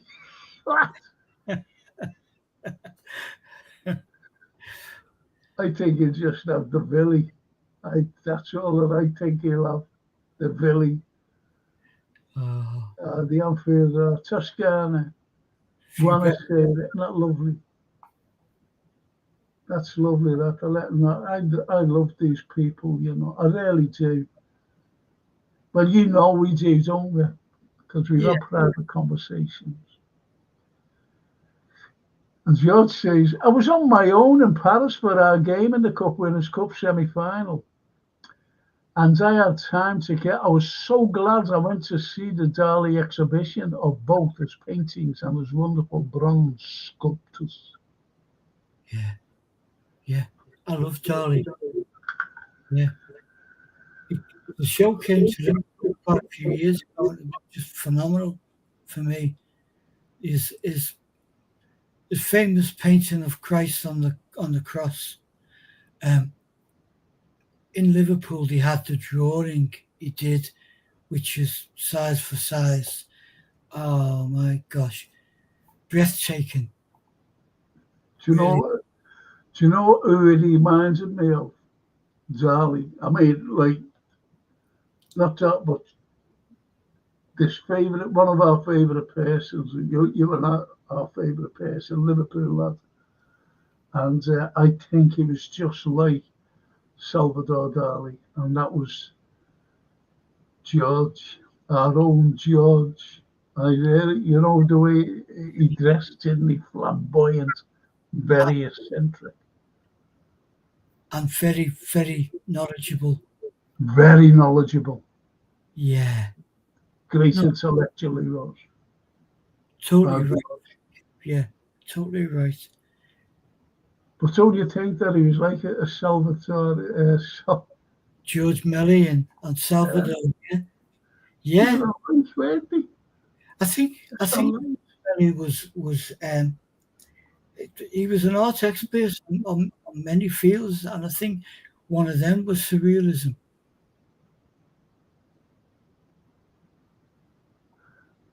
Yeah, it's hard to put in words what George Melly was like, because he was loved. He was really loved. Bigger than life. Larger than life, yes. Itself.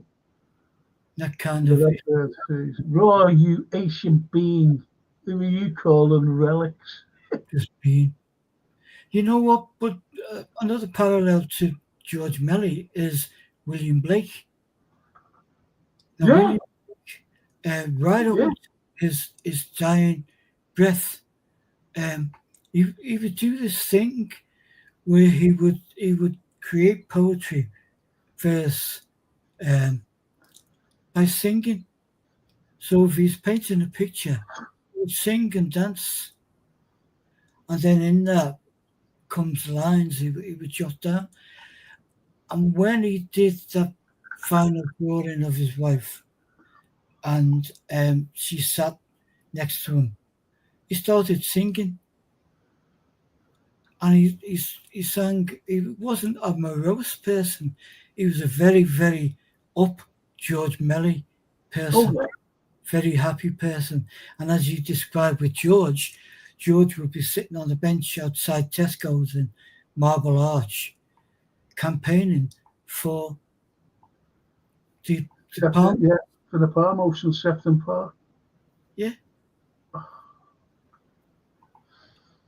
And without him, it wouldn't have been done up.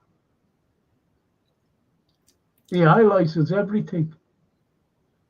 Yes. Highlighted it all. I thought it was Lennon, Anthony says, the Red Bird. There is a Lennon print that's from our biblical days. Biblical days.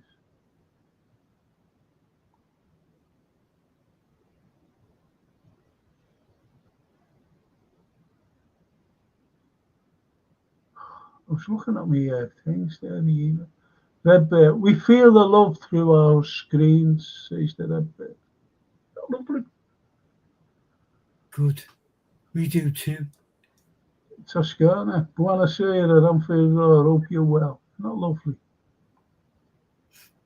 And Johan. Didn't Dolly have a pet anteat? Might have done. Most probably did. Most probably.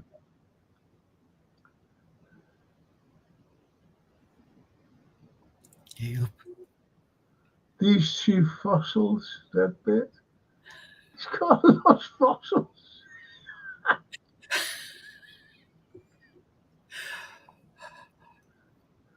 And that bit says, I second that, but the fossils, not relics.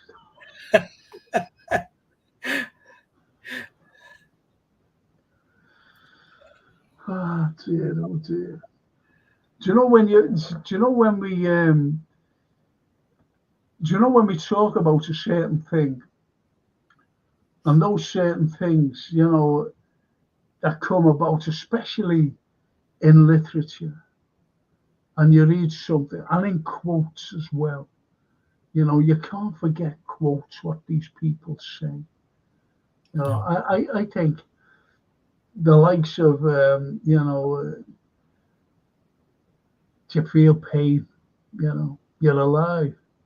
If you feel other people's pain, you're a human being. That's fantastic. And we feel pain today for a certain group of people that other people don't feel the pain for. That's for tomorrow night. The lovely Bella's leaving us. Buonanotte, Franco and Anthony. Once again, a good night. Learned a lot. Thank you to everybody. Thank you, Bella. Bella, thank you. Thank you so much. Have a good night. Get a good night's sleep. Catch you next time, Bella, says the Red Bird. And Bella says, you too. That's lovely. And George the Sethi says, time to say good night to you both and the chat. As always, I'm up at 5 a.m. Peace and love. And that lovely peace and love to all. Brilliant. Thank you, George. That's a great comment to end on that. Wonderful. Beautiful comment. And the Anfield Road to the Red Bird. I've been rude and I withdraw my language to Frankie and Anthony. No, you don't. You mean it. Calling us fossils and fossils. Felix. Most probably we are, And Johan says, don't be rude, gentlemen. The fossils have loads of information assessed through carbon dating. Look at all having a go. Carbon dating.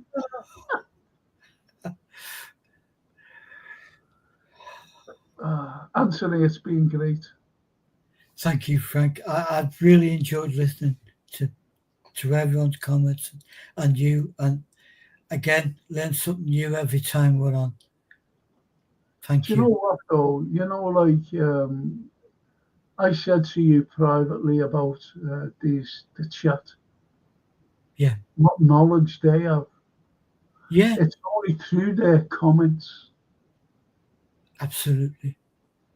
It's And only through their comments that, you know, well, they just put us on a different path. it did. Just Well, put us on a different path.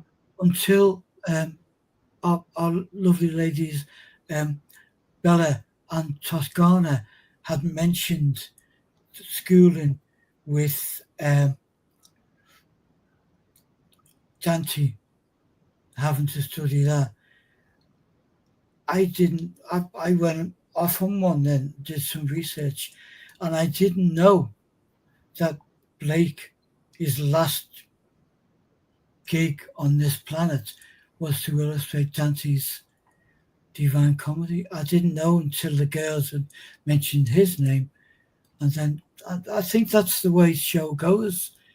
When our wonderful chat drop something in, and it takes us in a different direction. Yeah, that's the way it is. And it does take us in it's the chat that takes us in, different avenues. Yeah, You're going down one, and all of a sudden the comments come through. There's a house, and you go, oh, and you go down that particular avenue. So there's different avenues to different comments, which is brilliant. yeah. And as the Amphidor says to the Johan, so I was being complimentary there. Well, we didn't cry much, No, not much. but Christopher says, was it true about Salvador Dali have a magic checkbook where he could pay for the meal, etc. by check and do a doodle on the check? It wasn't cash. The old did Yeah, Picasso did the same, yeah, yeah, John Lennon did it, didn't he? yeah. Picasso would pay for the bacon and egg, with a painting. Monet did. Um, I Leonardo. remember Lennon getting a haircut, and he said to the barber, this is in New York, and he said to the barber, if you pick my hair up, you'll get quite a few dollars for it. Now, the barber never thought of anything about that. And as he was cutting his hair, the barber was brushing his hair, under the, what he was sitting on. To keep So it. when Lennon went, Yeah. he picked the hair up and put it in a bag, and he's going around. He said, I've got your Lennon's hair. Do you want to buy some? Incredible.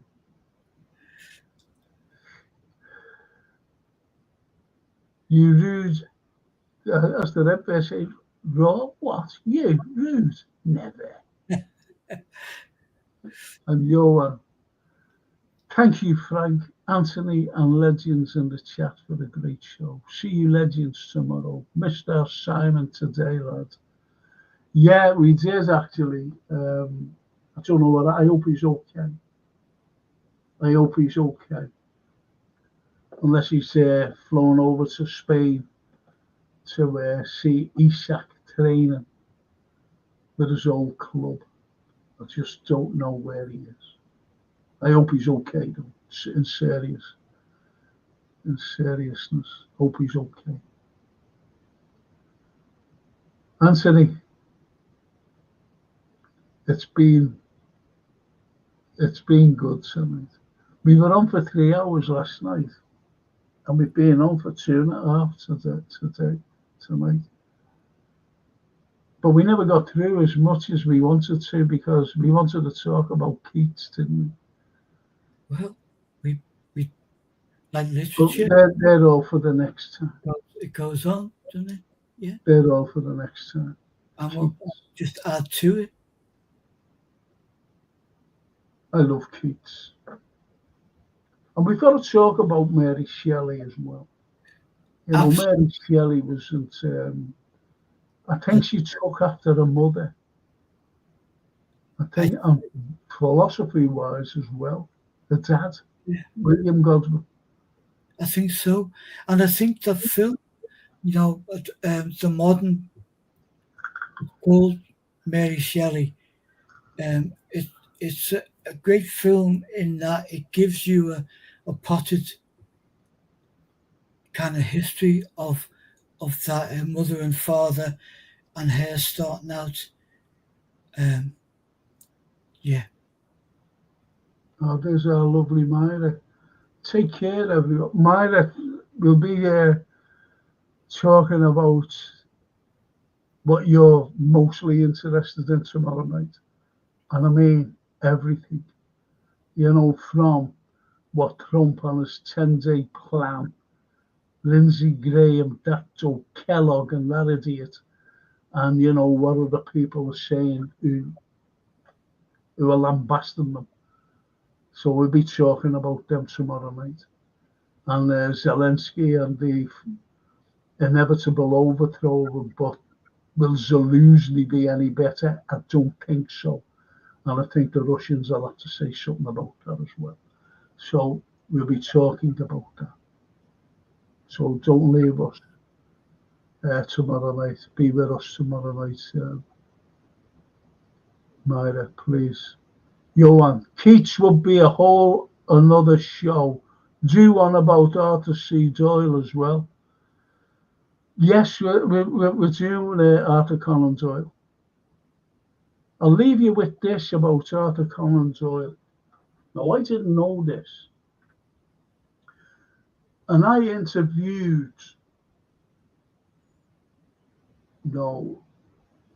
we've got to talk about Fleming as well. Okay. Now, just bear with me on this. I interviewed Daniel Craig's granddad. And Daniel Craig's granddad was in the army and he got caught in Dunkirk and he was an officer. So anyway, he resigned his commission and he joined the Navy. He said, oh, be better off joining the Navy. Then he was torpedoed and he went, oh, fuck that, he said. And he resigned his commissions and he went in the Air Force and got shot down over the Channel. And anyway, he got it. So anyway, he went, he said, what can I join intelligence? So he joined the intelligence and I'll tell you more about Ian Fleming. And also, believe it or not, Sir Arthur Conan Doyle.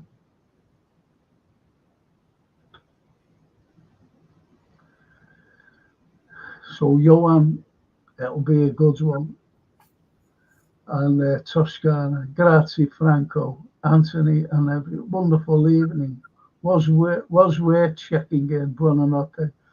Oh, do you know what? Thank you so much, Toscana. Listen, Toscana. Maybe you have sent them. I just don't know. I'll be down at my letterbox tomorrow evening.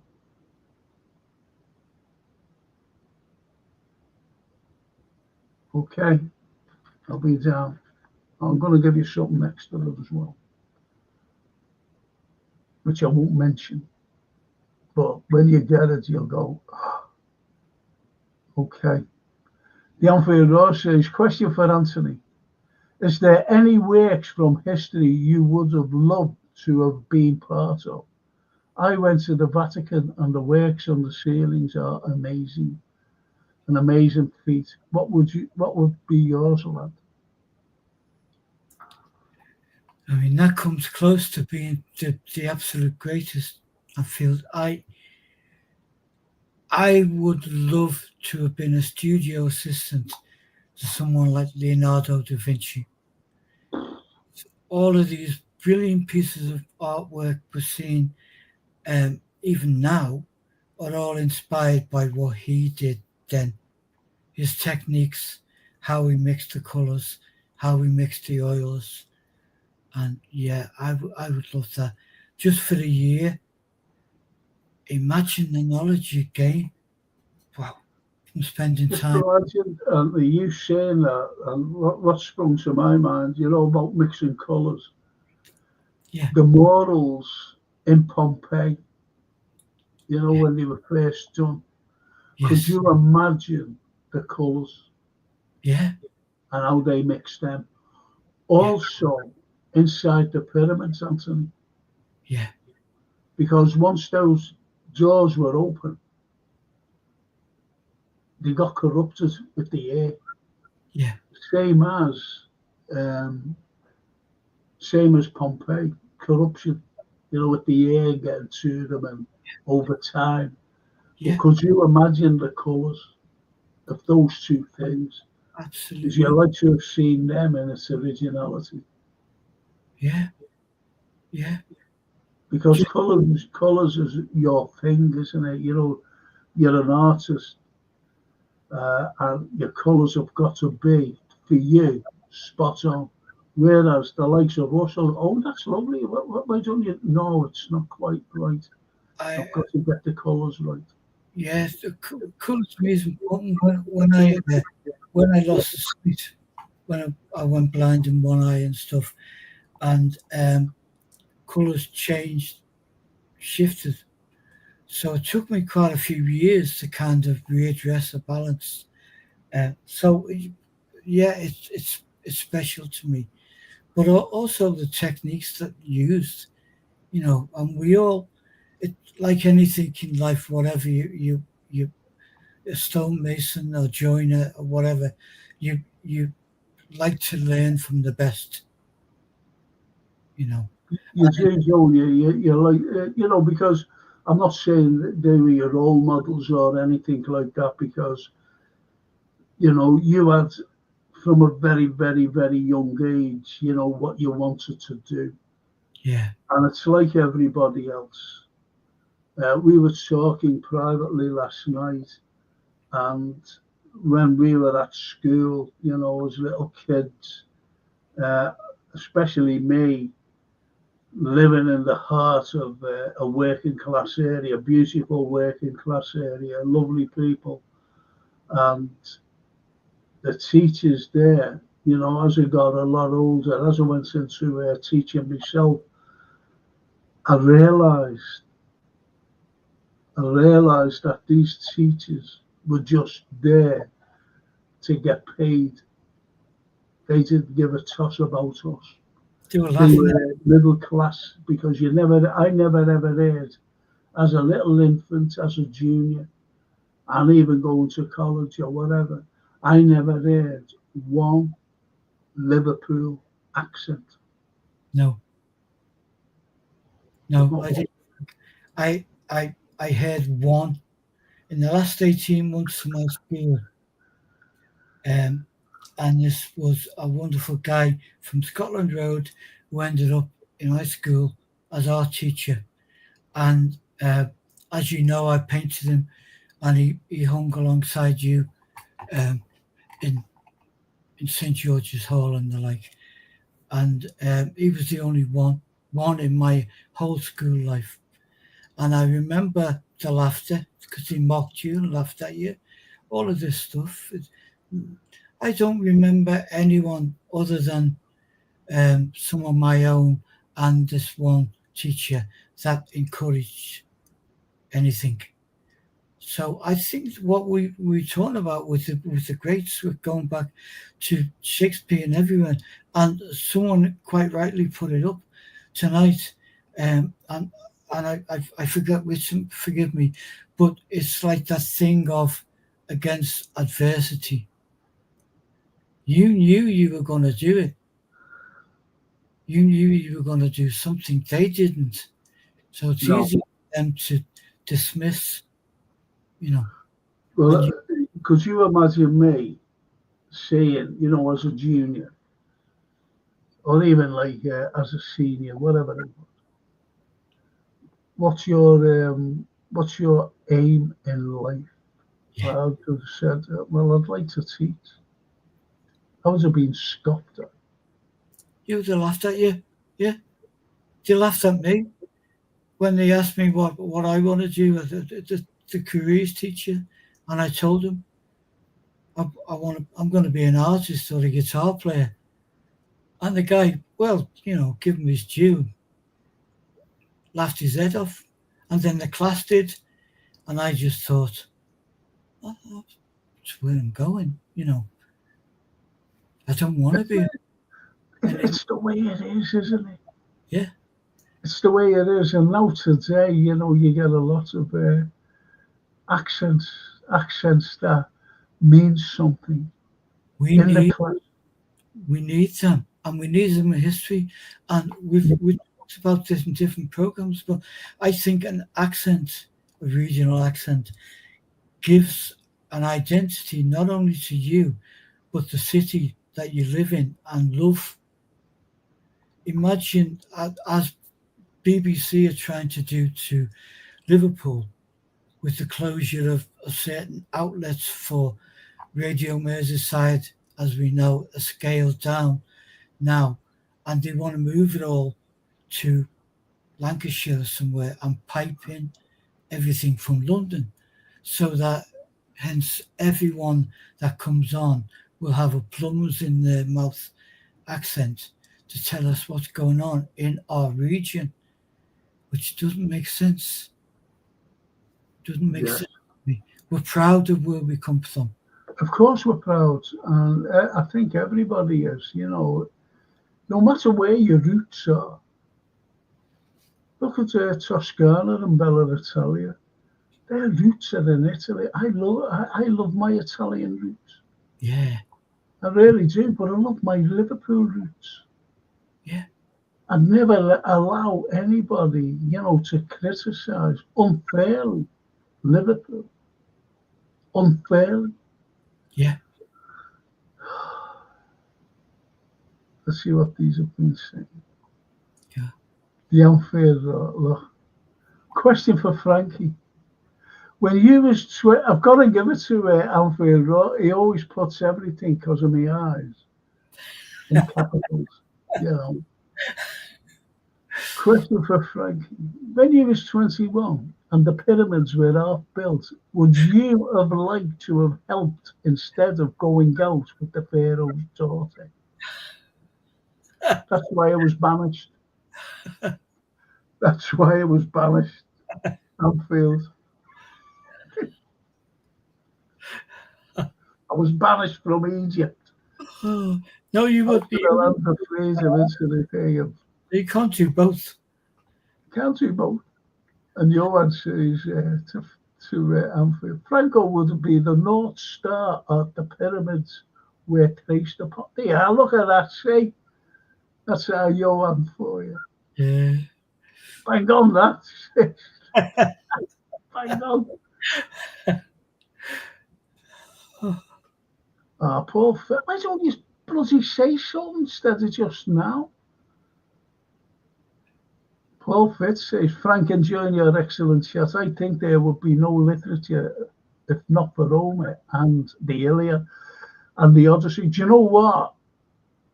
I was going to say as well before that I've told Anthony this. I always remember going into this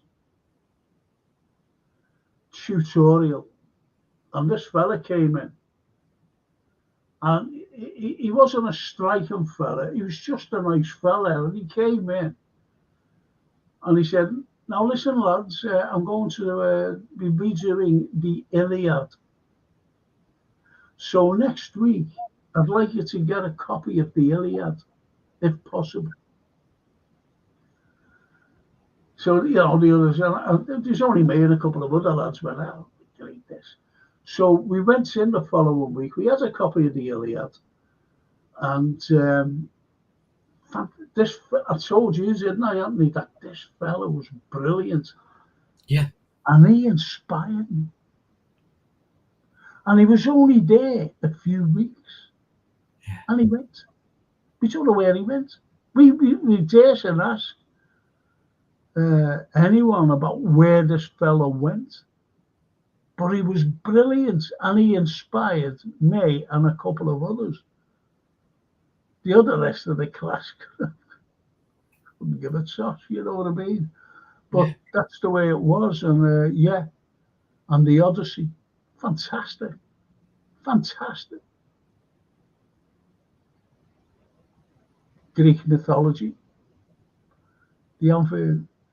Arthur Doyle would be good. I'm going to do it. We'll be doing it, won't we, Yeah. Anthony? Yeah, because he links into so much other stuff as well. Oh, loads, yeah. Toscana, brilliant. Says the Amphitheatre to the Amphitheatre, Toscana.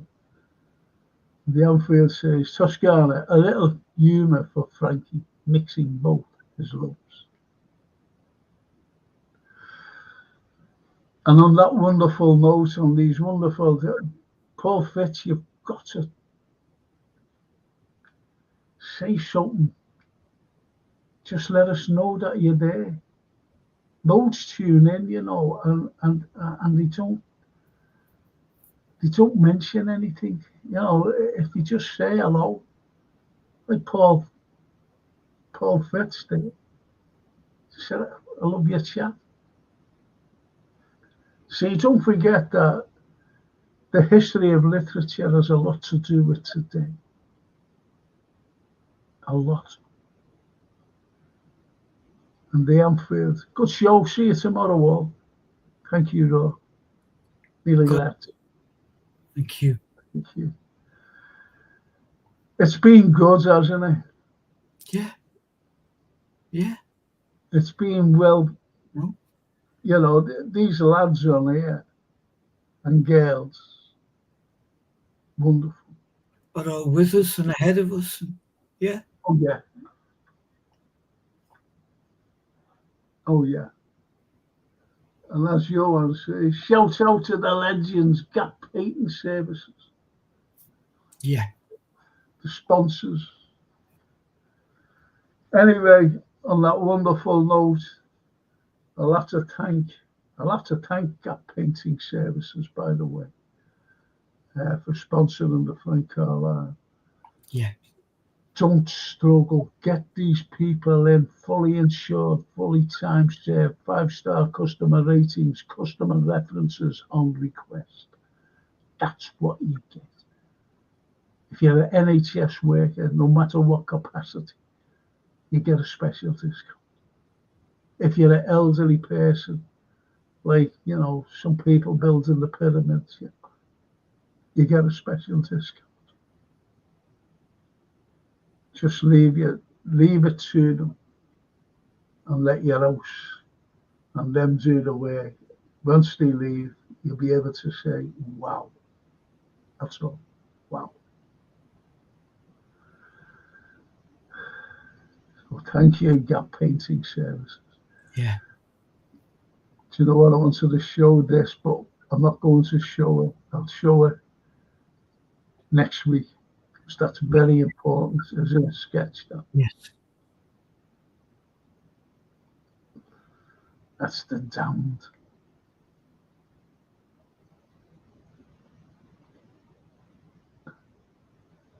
And Johan said, I'm not employed by Gap Painting, just helping a sponsor that supports the show. We love. Isn't that lovely? That is lovely. That's brilliant, that Johan thing. And on that wonderful note, we've got to thank, he's not here, is he, tonight? Jason. Scenes. He's actually gone out. Oh, Gone out. brilliant. Jason's gone out. Oh, blimey. You wouldn't believe that, would you? I won't be there tonight. I'm going out. Good. I hope he has a good one. So do I. And Well, anyway, I'll thank you, Anthony. Thank you so much. I might give you the ring later on. Really nice to be You're on. still up at 11 o'clock, aren't you? Anthony, What's that, Frank? you're still up at 11 o'clock. I don't know what time it is now. It's 5 to 11. 5 to 10 in an hour. Will you still be up? Yeah.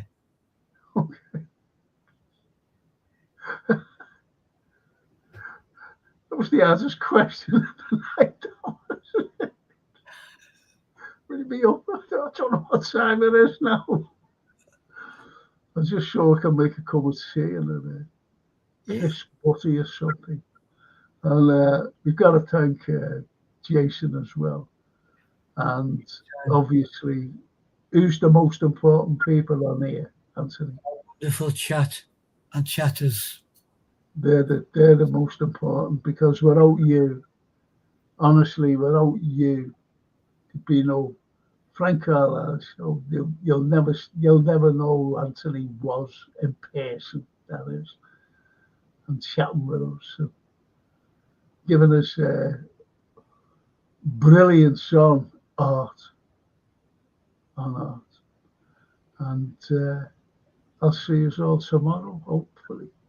Thank you and good night. Ciao. And as the Italians say, ci vediamo a domani sera. Grazie. Buonanotte.